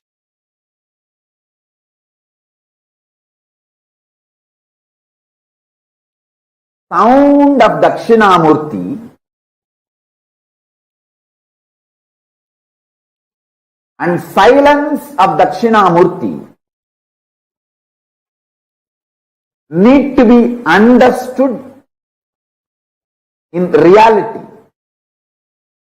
See, the silence of Dakshinamurthy is not the soundlessness. Any sound you can only hear in certain decibel. If it goes below the decibel, you can't hear. If it goes above the decibel, you can't hear. Dakshinamurthy's silence is above decibel. The decibel which you can't hear, beyond your capability of hearing, that decibel sound is Dakshinamurthy's silence. So Dakshinamurthy's silence is not soundlessness. It is beyond the sound you can hear. Same way. Listen carefully. Dakshinamurthy's silence is not soundlessness. It is beyond the sound which you can grasp, perceive, hear. The human ear has a dynamic range of the threshold of 120 to 130 decibel. You can neither hear below 120 decibel nor you can hear above 120 decibel. Sorry, 0 to 120 to 130. I can say 0 to 130 decibel. Listen carefully. Human ear has a dynamic range of 0 decibel to 130 decibel. If something is below the 0 decibel, you can't hear. Something is above the 130 decibel, you can't hear. Dakshinamurthy's silence is above the 130 decibel. It is not soundlessness. It is the sound which is beyond your capability to perceive, beyond your range. Same way, Dakshinamurthy's visual silence. See, Dakshinamurti's verbal silence is the sound which is beyond your perception. Same way, Dakshinamurti's visual silence is not darkness where nothing exists. No. It is supernal effulgence where all your ability to visualize disappears into his supernal effulgence. Like 7 colors of the rainbow disappear into the sun's bright shining.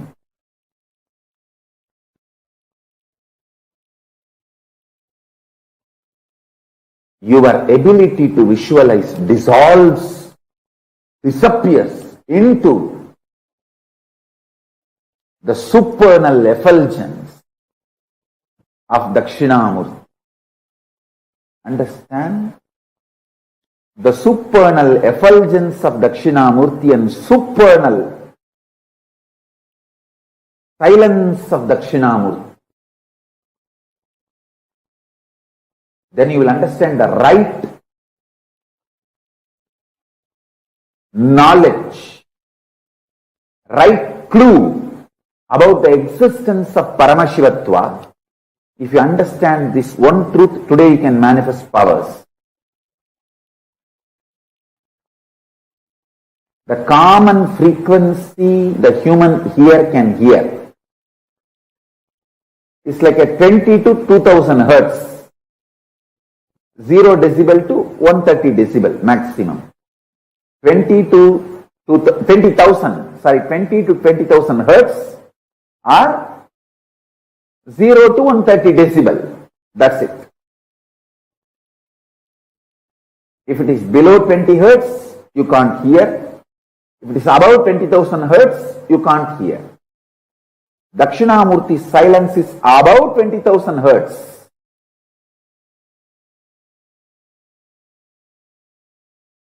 Understand?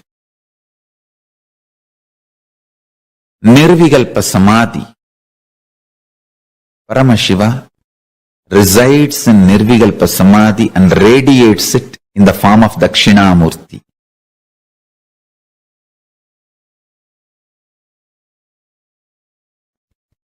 In all our temples, Dakshinamurti radiates the biology of Nirvikalpa Samadhi. Anybody wants Nirvikalpa Samadhi? Go to our temples, Dakshinamurtis, and touch the Dakshinamurti deity. Do puja. Sit in the front of Dakshinamurti. Sit in front of the third eye of Dakshinamurti and just see him with your third eye. You will fall into Nirvikalpa Samadhi. He carries the very bio-memory, conscious decision, will to be in Nirvikalpa Samadhi. In Nirvikalpa Samadhi, all will melts down. That Tattva, Nirvikalpa Samadhi Tattva, radiates as a living will in all our Dakshinamurtis.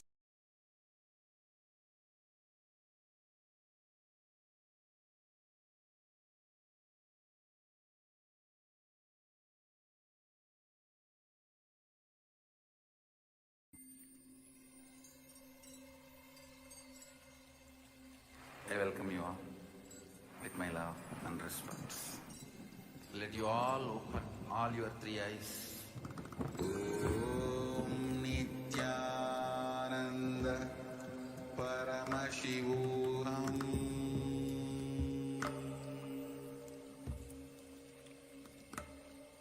Om Nithyananda Paramashivam.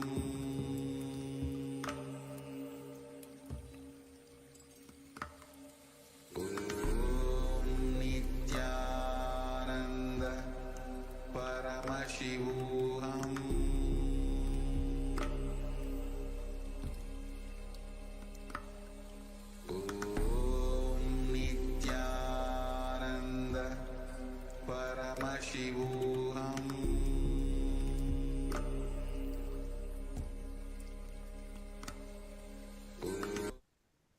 Yes, Nithyananda, we're back. Beautifully through the course of satsangs, the Supreme Pontiff of Hinduism expanded on the story, the Leela of Paramashiva coming down and assuming the form of Dakshinamurthy, as well as how Dakshinamurthy removed the ego of the Tarakavana rishis. How, due to the various powers they were manifesting, they became arrogant, they became egoistic, and they became atheistic. It is the compassionate form of Dakshinamurti coming down and removing their ego and bestowing the science of living enlightenment upon them. Forgiveness is a straight, intimate, raw, and integrated way which Guru handles you. If he has to strategize and present himself very sweetly to you, understand you do not have an integrated relationship with him. You have a strategic relationship. He will also have a strategic relationship. Swamiji actually very beautifully again and again says that Guru is nothing but a mirror of you. The way you respond and you relate with the Guru, in the same way only the Guru relates. When you behave strategically and hypocritically with the Guru, that is the same way the Master also laid back at you. But when you are in complete integrity, complete authenticity, and have a very straightforward relationship with the Guru, then the Guru will also be straightforward and integrated to you as well. It is what you do, your actions, decides the relationship with you, the relationship you will have with your Guru, with your Master.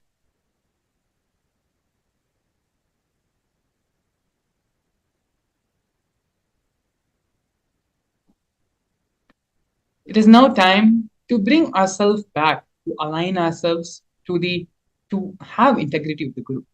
Let us first pen down three situations where we have allowed ourselves to be strategic and not straight with ourselves. Even before we start identifying where and all we have been non-integrated and have missed integrity, have been strategic with the Master, let us first understand in our own life, where are we handling ourselves strategically? Where are we handling ourselves without being straightforward, being hypocritic? Please take a few minutes. Let's first pen down the three situations in the life where we have been strategic and not straightforward with ourselves.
Yes. Let us now move to the second step of the process. After identifying the three situations in which you have allowed to be yourself to be strategic with you and not straight with your own self, we're going to be entering the next process, next step, which is deciding to be raw and straight with yourself and pen down everything which comes up. All the different ideas, different decisions which you now have to start making for your life. When you take the decision to be straight, to be raw, and to be straightforward and integrated with yourself, all the decisions, all the thought processes, everything which you need to change in yourself starts coming, starts rising to the surface of your mind. Start penning all of them. Start penning all the life changes which you yourself know you need to make once you decide to be integrated with yourself. It is through these various processes which we are going through every single day as a part of the Bhava Samadhi Darshan program, which allows us to become receptive and receive the energy Bhava Samadhi Darshan, which the Supreme Founder of Hinduism. So allow yourself to be integrated and straight with yourself about this process and allow you to be straight with you. Only then can any transformation start happening in you. So please continue the process and pen down all the decisions. Now you know all the strategies, the decisions, everything you need to do to integrate yourself and to manifest the reality which you want. Start penning all those things.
Yes, let's move now to the next step of the process.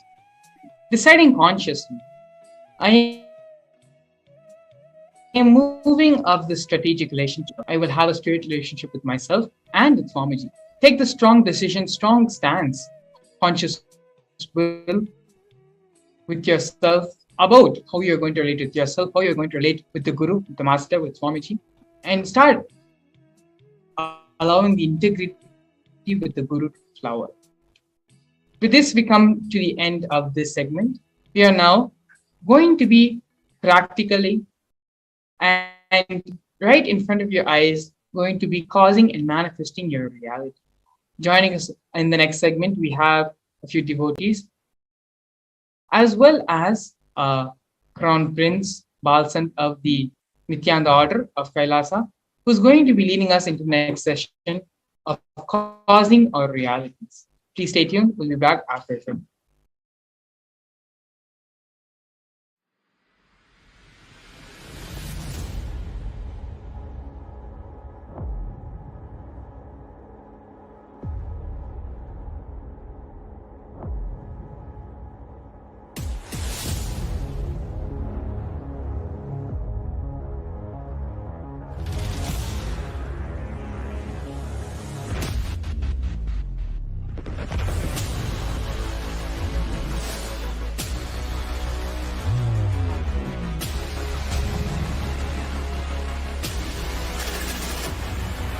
you will become Paramashivam.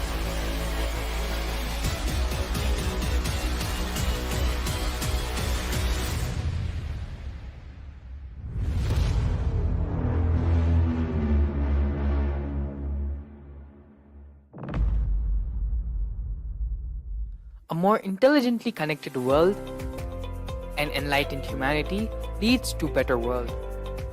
During the Paramashivam program, we help people to discover their superhuman possibilities and help them to find and achieve the true purpose of their birth by giving them the techniques, practices, and methodologies from the Vedagamas, the original source scriptures of Hinduism. The Supreme Pontiff of Hinduism is reviving the ancient original Vedas and Agamas in all its glory, in a user-friendly way for the modern mind. The Supreme Pontiff of Hinduism is transforming human beings into divine beings, reviving, initiating, and replicating the 463 powers from the Agamas revealed by Paramashiva. The Supreme Pontiff of Hinduism is not just giving solutions for every problem man faces, but is making them irrelevant to their lives by transforming human beings into divine beings. Listen. Any argument presented by your mind, body, your present reality to establish you are not Paramashiva. You are not omniscient, omnipotent, omnipresent. Anything presented to prove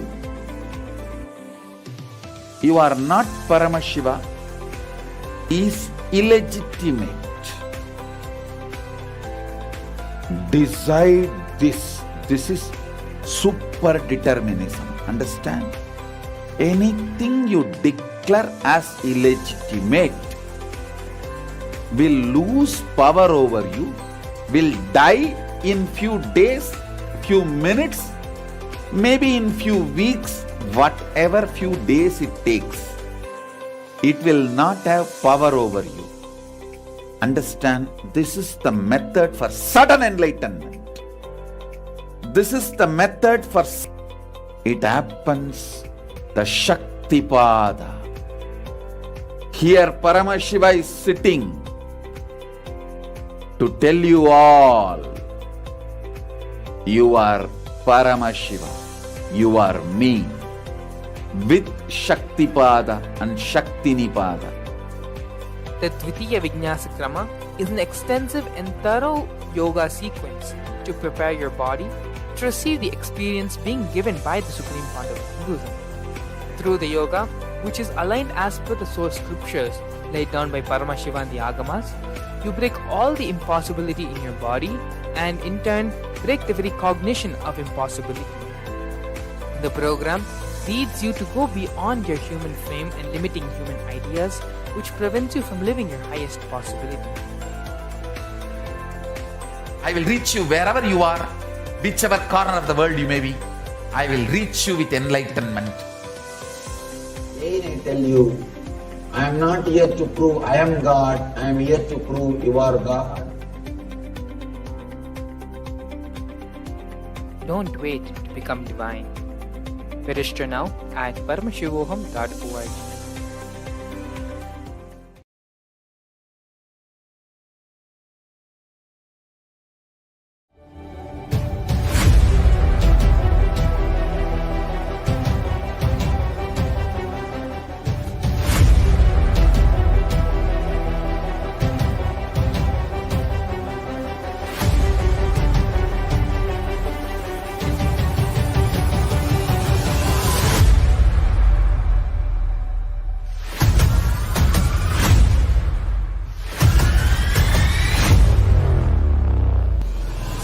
Whatever I shared till now, condensing the whole thing and reviving it as experience, starting from completion, unclutching,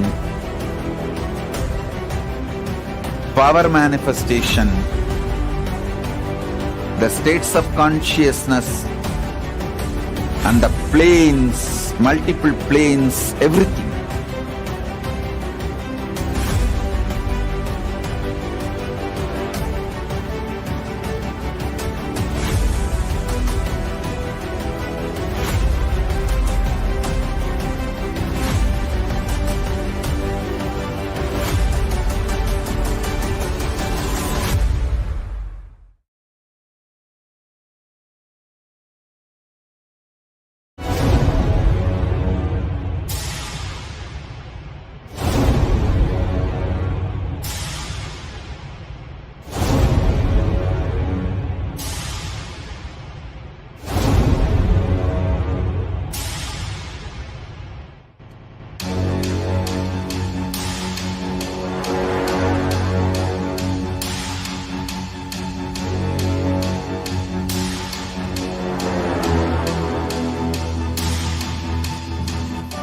Understand? Literally last 39 years from the age of 5, whatever Paramashiva manifested through teaching, speaking, writing, every way, condensing the whole thing and presenting it to you all as experientially in these 21 days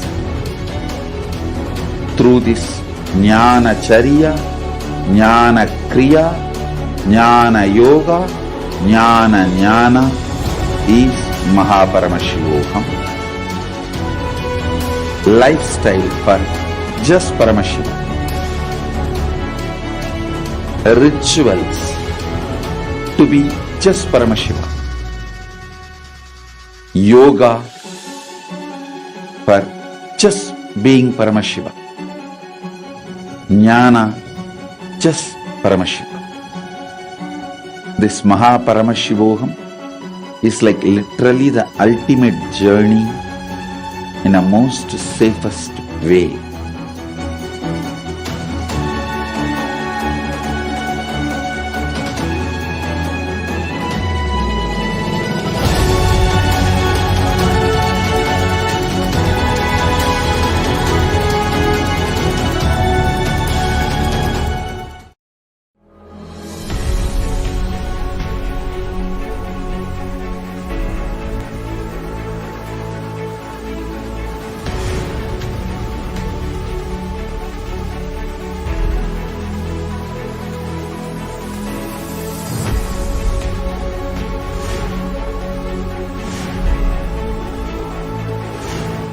Horrible guy. 9, 8, 7, 6, 5, 4, 3.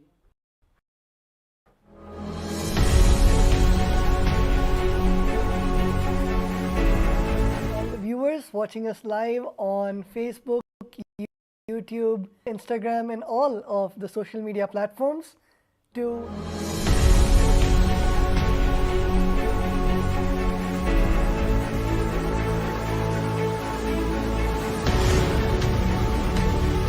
Guru and experiencing the Guru in our lives. As we all know, the most important person in all our lives is our beloved Guru, our beloved Swamiji, the Supreme Pontiff of Hinduism, and experiencing that Guru Tattva, literally going back to the sweet memories of when you met Swamiji, and experience was when you met Swamiji and for the first time saw Swamiji in your lives and really experienced that Swamiji says me Wonderda moment. So today in our we learnt all about the Guru Tattva, which is not just a philosophy or just a, but it is literally our lifestyle, whether it is the puja in the morning or our whole day, where each of our action, as Swamiji said, that all of us should constantly go back to that cognition. How will Swamiji react if Swamiji is doing the same thing, or how will Swamiji talk, how will Swamiji conduct? Many of our devotees have given the testimonials, whether they're in the operation theatre, in the hospital, when they're about to perform the surgery, they look inside and they invoke Swamiji's presence, that oneness, they perform the surgery, and of course with Swamiji's blessings it becomes successful. Or if devotee is in any meeting and how Swamiji is just, the words just flow out of Swamiji's mouth like the poetry, and having that intention when they're conducting board meetings or when they're in important roundtable conferences. So not just in the daily morning puja or night before you go to sleep or while watching a satsang, but throughout the day to experience that Guru Tattva. One of the biggest blessing and opportunity that Swamiji is giving us is, of course, the Paramashivam program, which is ongoing. I'm sure all of you had just a glimpse of the segment and the truths that Swamiji is revealing. But of course, if you would like to know more and experience the whole sessions and of course Swamiji's direct darshan and blessings, and having an opportunity to one-to-one for Swamiji to for you to ask your questions to Swamiji, for Swamiji to answer your questions, for you to have that one-to-one. Swamiji, I invite all of the viewers to put in your intentions for being chosen for the Paramashivam program, which is starting just in a few days on the 9th of February. So all the participants can actually see the QR code which is on the screen, and if you just scan the QR code, you can put in your intention.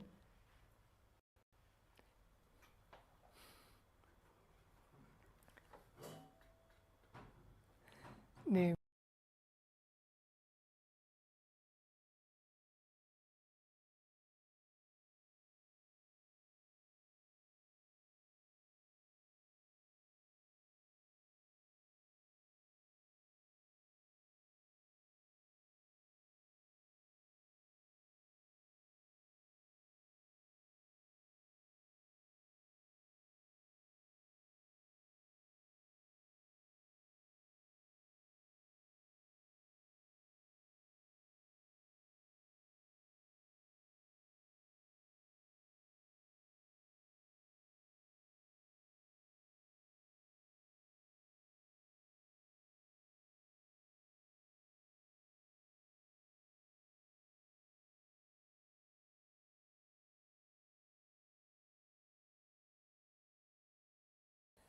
Nithyanandam, so all the participants can take a few moments to register in the QR code which is on top. So you can just take your mobile phones and scan it with your camera, which the registration page for the Paramashivam program, where you can put in your name and contact details, so the acharyas would get in touch with you.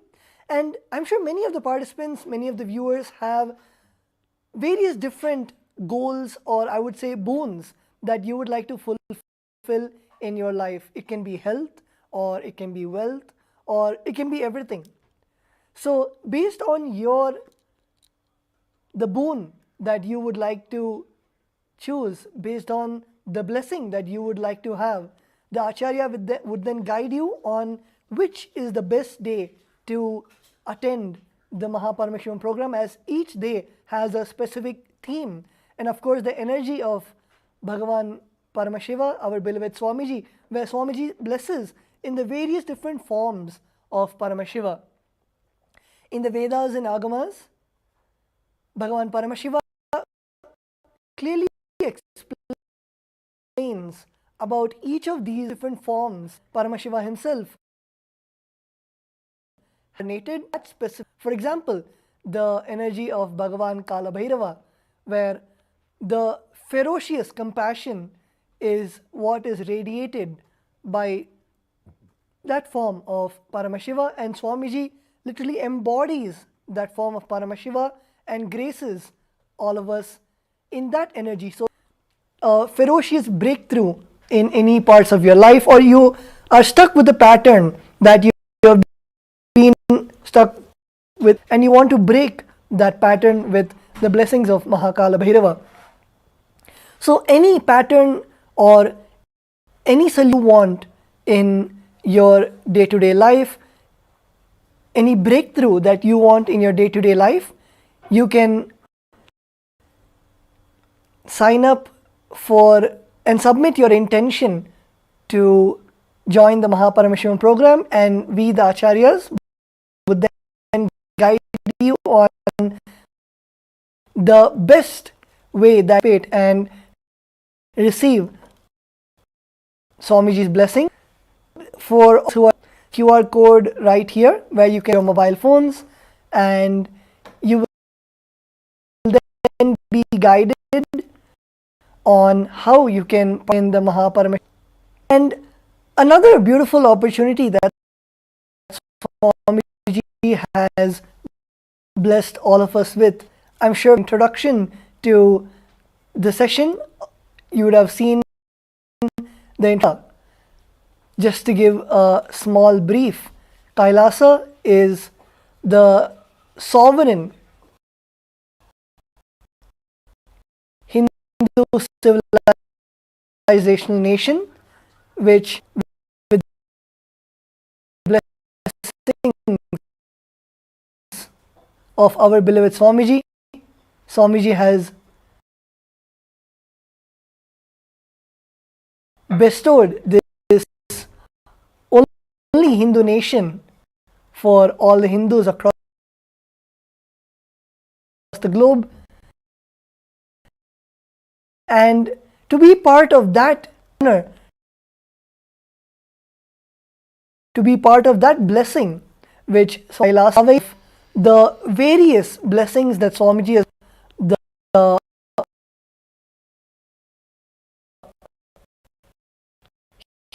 huge blessings of Swamiji, whether it is the from the university, the sevas, but even proud of being part of the Hindu nation, where you are part of such a huge ecosystem, whether it is you can be part of the global Hindu diaspora, and it can even be the, of course, monetary system to make sure that, I'm sure many of us in many of our countries, we don't get the organic Hindu products, we don't get the, so to be part of the global Hindu diaspora and to connect with all of the global Hindus across the globe, Swamiji is sure all of the Hindus to have this, the digital ecosystem to be part of Kailasa, wherever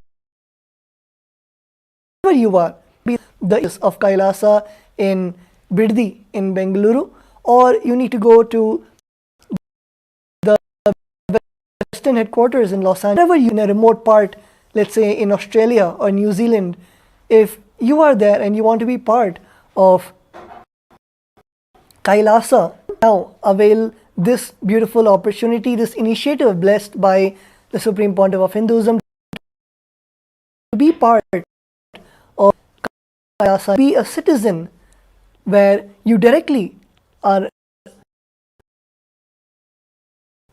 a Kailasa, to be integrated in the beautiful nation, the e-nation, digital nation, which the Swamiji has blessed all of us with. So, be projecting the link for all of the viewers to become part of the e-Kailasa, become part of systems across the globe. And we have many more beautiful announcements which are coming. So just be right back.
welcome back. So, all of us moments to register for the or the e-citizen, and with that we have a very interesting segment coming up next. We will be having Nithyananda Maharaj, who will be joining us and introducing the various of Paramashivam program, and we also have many participants who are there who will be sharing their. You can have just a glimpse on how the Paramashivam program is and how you can relate with the Paramashivam program. So, Nithyananda Maharaj.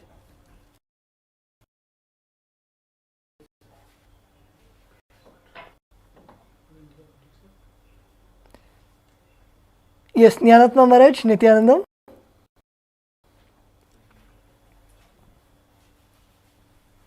Yes, Nithyananda. Yes, Maharaj. You can go ahead. Thank you so much. So, everyone, thank you so much. Into exactly what is the spiritual growth? How does the spiritual growth happen?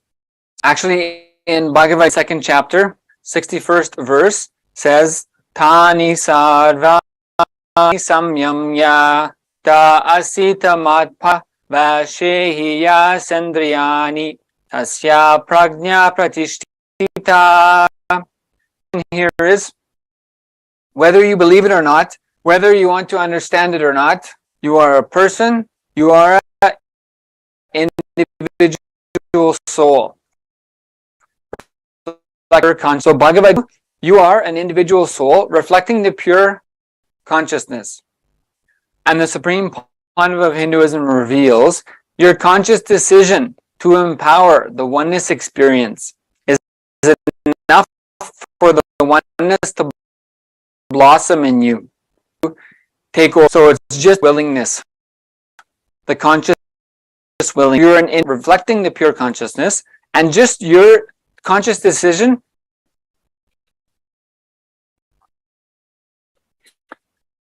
and there's been conducted about what is the impact this spiritual process, and what is the impact of having these superconscious experiences, the expansiveness of your consciousness on, for example, in the studies of epigenetics, with relation to how the spiritual growth and conscious growth impacts your DNA. So some of the studies with this study of epigenetics, how your genetics, your DNA can be influenced through conscious experience, through spiritual growth. So some of the things have included things like boosted genes, for example. Boosted genes had, in one study, had 3 main beneficial effects. Efficiency of the mitochondria, which is like the cell, the energy battery for the cells.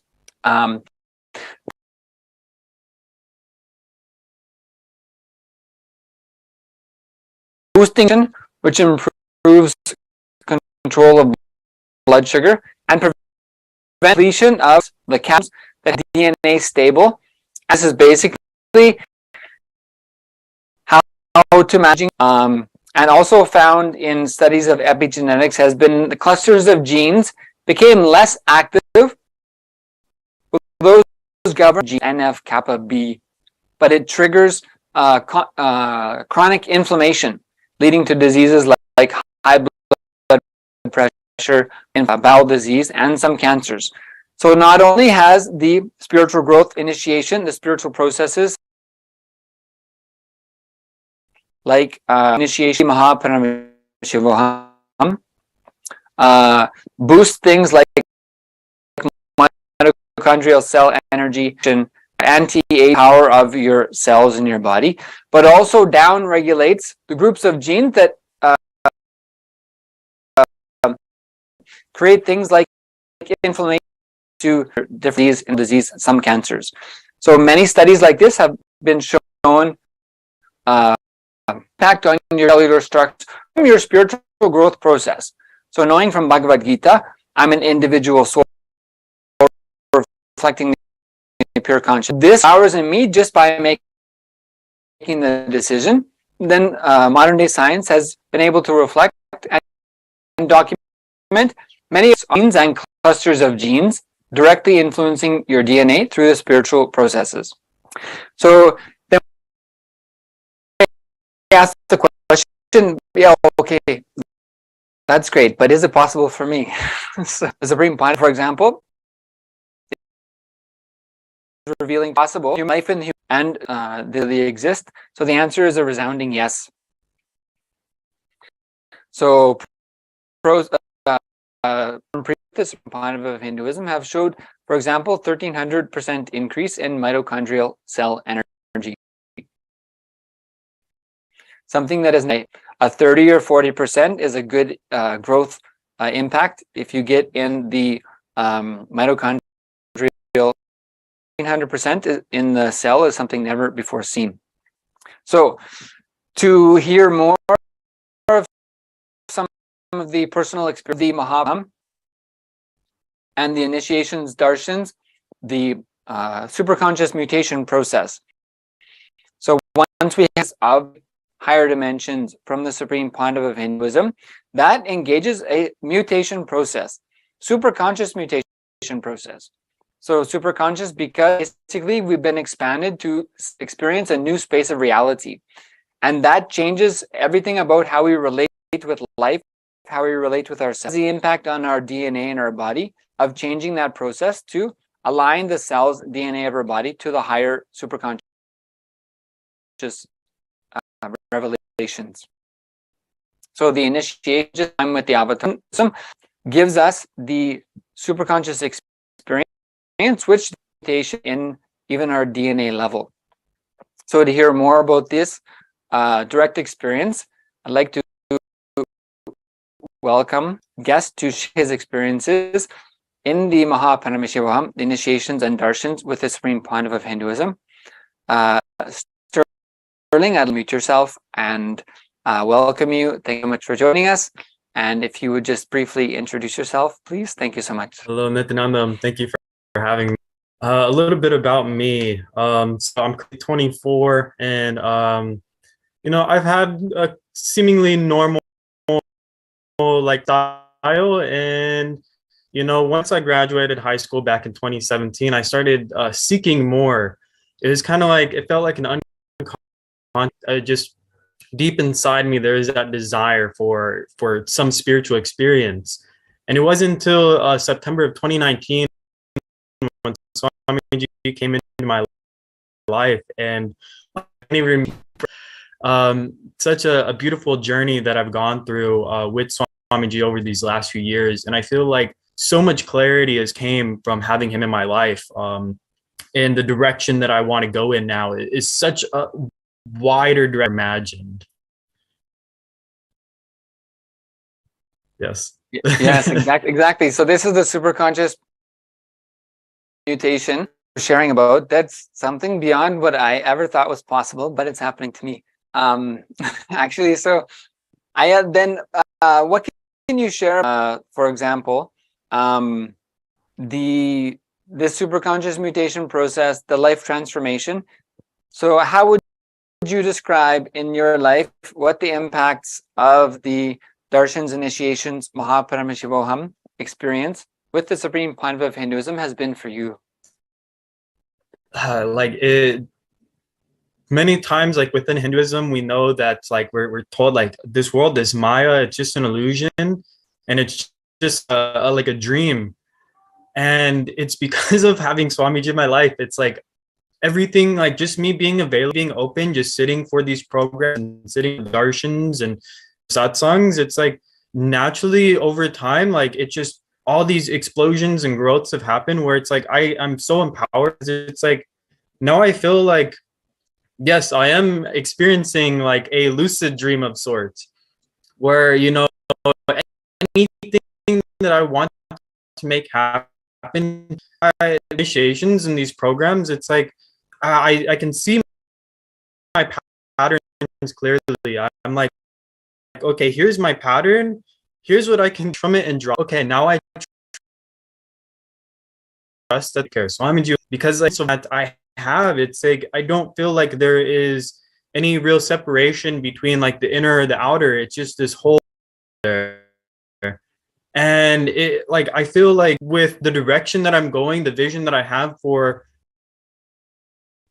the individual that I want to become and how I want in this world, to put it into words, it's like such like you know, and I feel so empowered to, you know, what most people would consider as impossible. I'm like, no, I'll make it happen. Don't worry.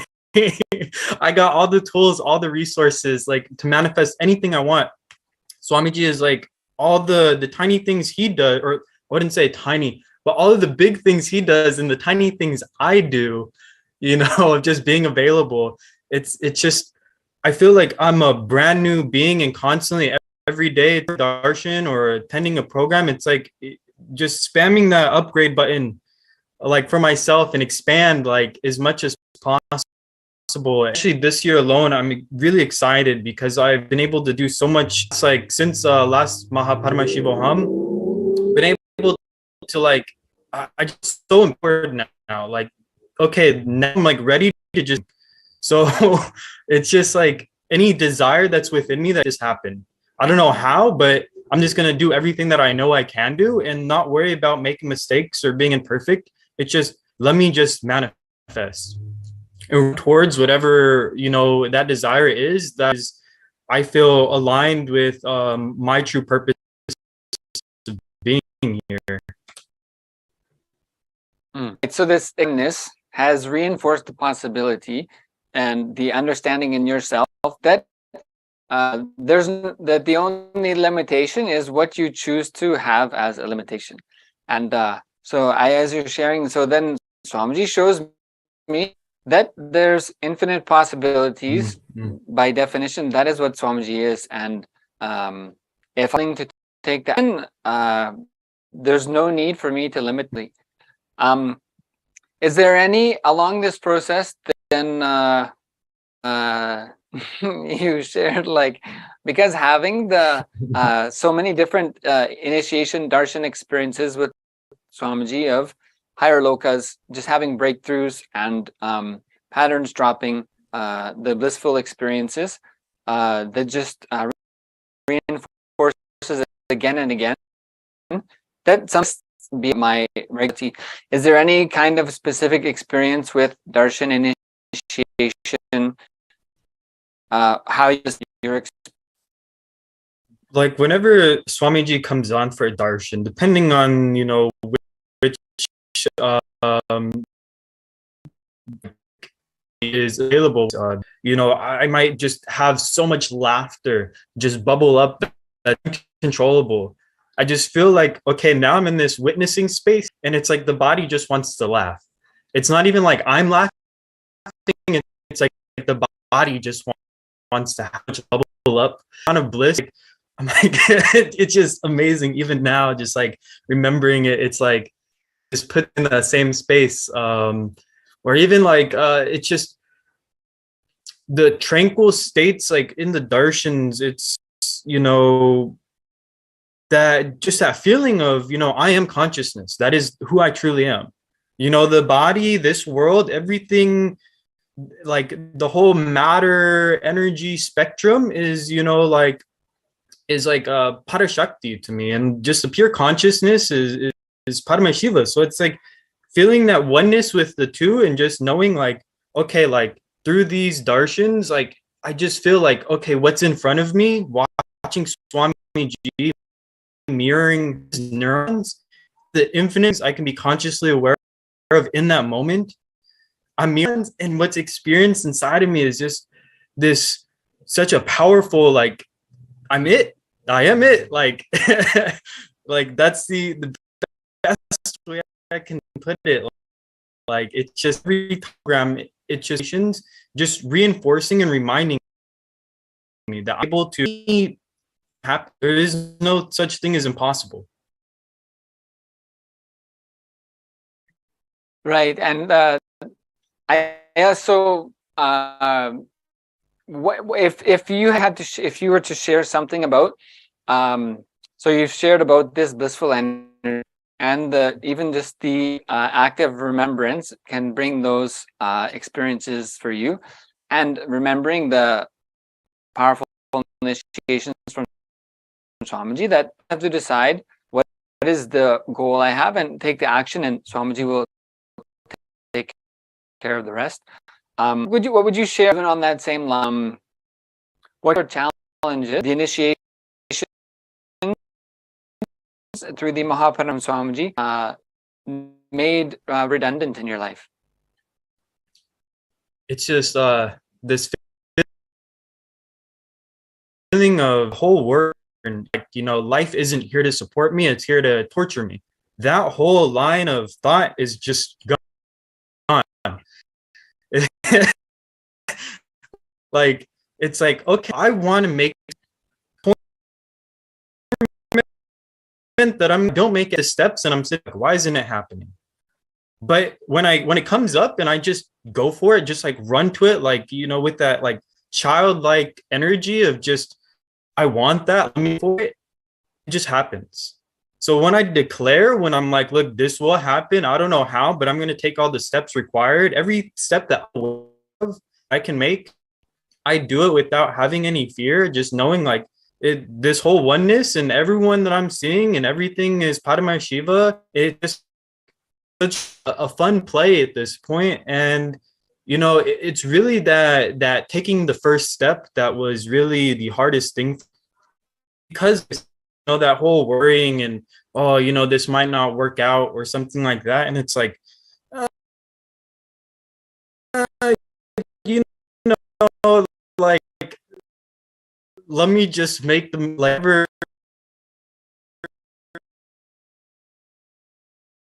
mistakes and imperfect. I'll learn as but desire. So let me just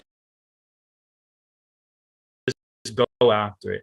And there's nothing in my life. There's only the challenges to keep empowering me and inspiring me. And it is like the challenges I face are so like, I don't want to say easy to overcome,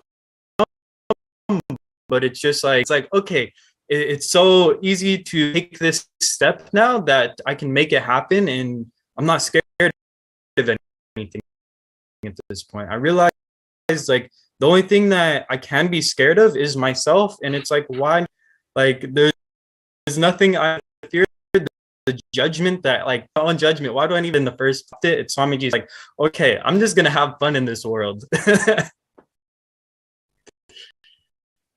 And maybe in a few moments I'll ask about how you feel these transformations actually happen. To ask about was so having these kind of experiences with the Supreme Point of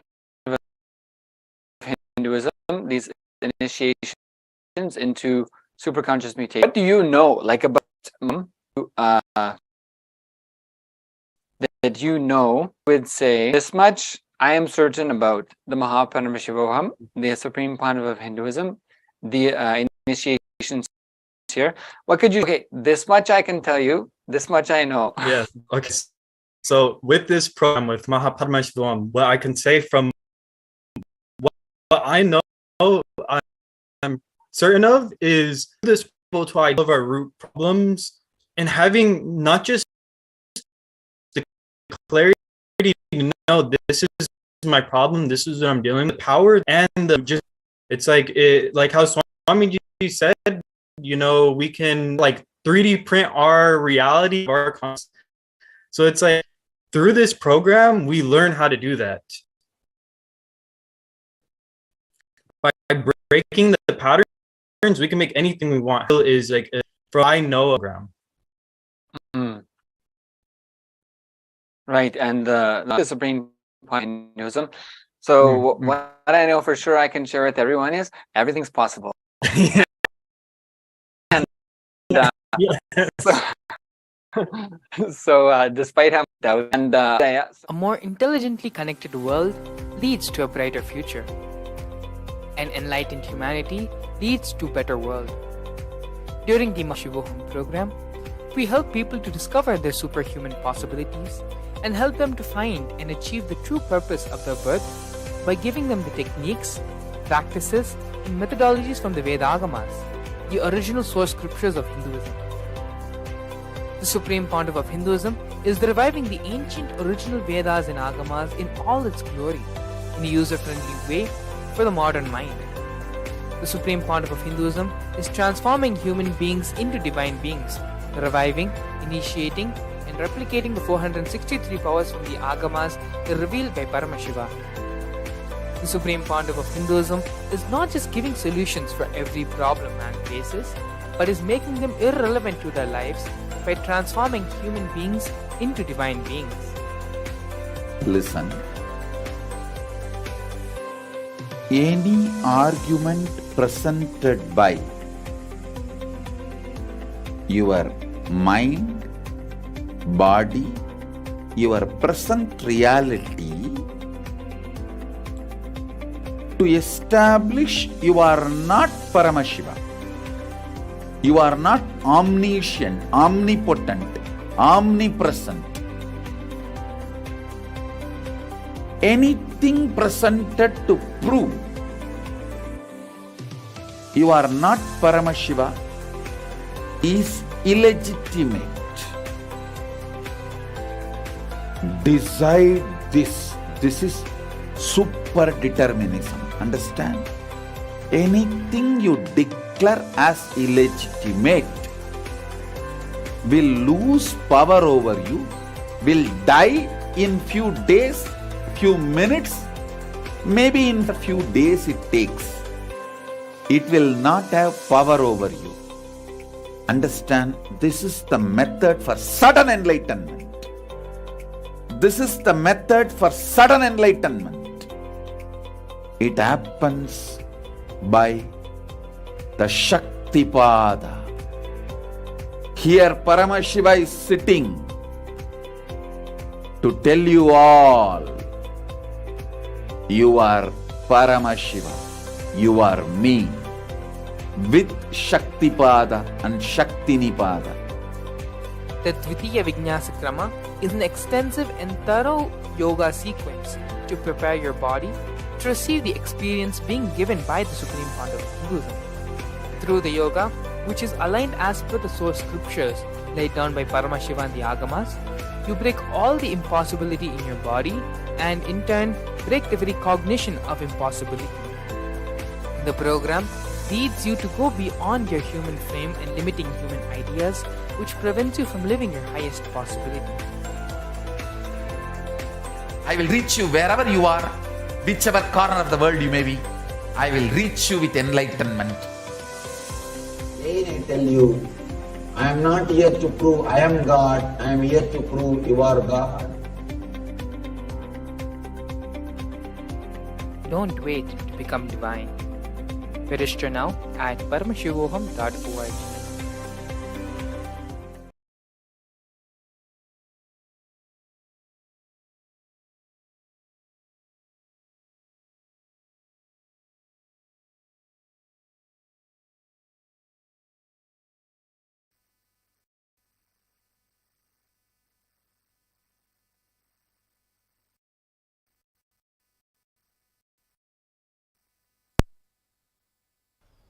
So we just had from Sterling Iyer about his experience with Voham and his experience with Swamiji. He's able to relate how Swamiji's teachings are helping him in a day-to-day his activities, how Swamiji is guiding him in of his step. So that's sharing. Sterling Iyer, thank you, Shri Jnanatma Maharaj for. So with that, a few of the viewers had asked us how they can sign up for the e-citizen and what exactly is the e-citizen. So to explain it again, Swamiji has blessed us with a huge e-Kailasa ecosystem where there's a huge digital network of Hindus around the globe. and all Swamiji has blessed and made a platform for all of them to come together and start from the morning routine, the yoga, where sanghas together club and do the morning together, enriching the community and teaching everyone the science of enlightenment. They do Bhagavad Gita, where truths revealed by Swamiji, the Bhagavad Gita decoded by our beloved Swamiji, is read, learnt, internalized, and also shared with the whole Sangha. Same way, in every aspect, whether it is the Shastra Adhyayana of the Shastras, is global temple events of your Sangha, or it can even be gatherings online for doing the Nirahara Samyama, or the meditation events like the Akhanda Mahavakya Japa. So there are so many possibilities for you to be part of Kailasa's ecosystem and for you to experience the not just individual but as part of the whole Sangha, the ecosystem. And that is what is e-Kailasa, and that is what being an e-citizen means. It is directly being part of this enlightenment ecosystem, to be blessed to be a part of this network where you're able to enrich yourself, to enrich others, the whole community around you, your family, your friends, and everyone, to experience this huge enlightenment civilizational nation which Swamiji is reviving, not just physically but even from your own bed, from your own house. For you to experience this ecosystem is what is e-Kailasa. So just to show all the viewers how we can register for the e-Kailasa, becoming an e-citizen of Kailasa. So in your screen you should be seeing portal, the website where you can register for the e-Kailasa. You can also see the link ecitizen.kailasa.org. Official to register and to become a e-citizen. So let me repeat it again. It's on your screen. It's ecitizen.kailasa.org. So that is a link where you can go and apply to become a e-citizen, and it is not a complicated application. It is for you to create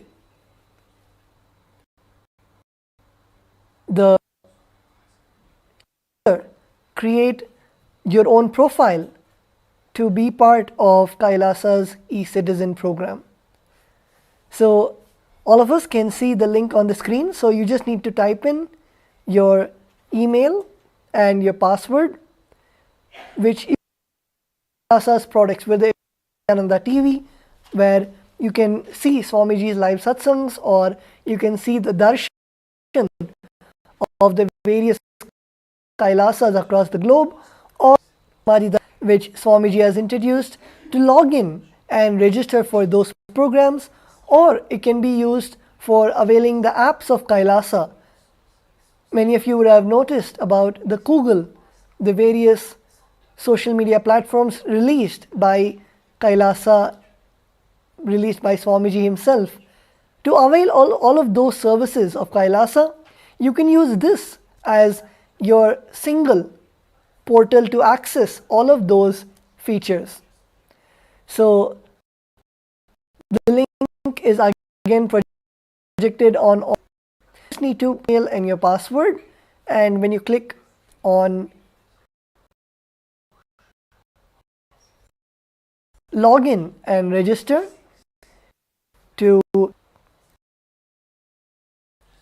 becoming part of the ecosystem. So let's to register for e-Kailasa.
Nithyananda. So as you can see on your name, your first name and last name, your email and your password,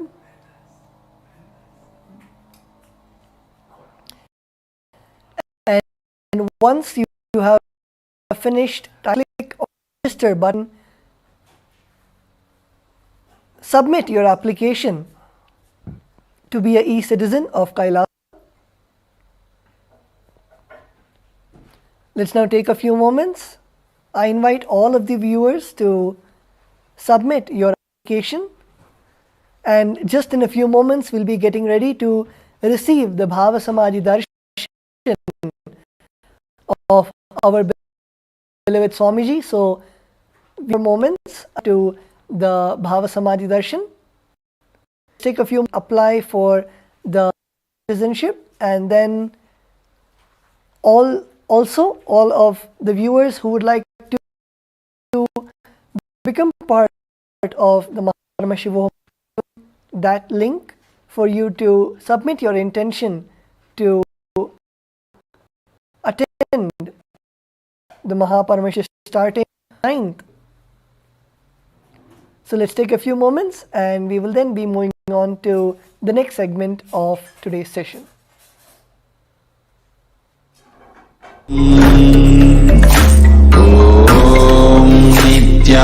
Nithyananda Paramashivam. Om Nithyananda Paramashivam. Om Nithyananda Paramashivam. Om Nithyananda Paramashivam. Om Nithyananda Paramashivam. Om Nithyananda Paramashivam. Om Nithyananda Paramashivam. Om Nithyananda Paramashivam. Om Nithyananda Paramashivam. Om Nithyananda Paramashivam. Om Nithyananda Paramashivam. Om Nithyananda Paramashivam. Nithyananda Paramashivam. Om Nithyananda Paramashivam. Om Nithyananda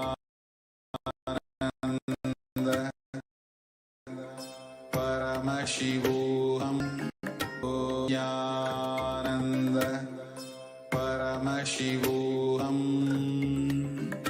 Om Nithyananda Paramashivam. Om Nithyananda Paramashivam. Om Nithyananda Paramashivam. Om Nithyananda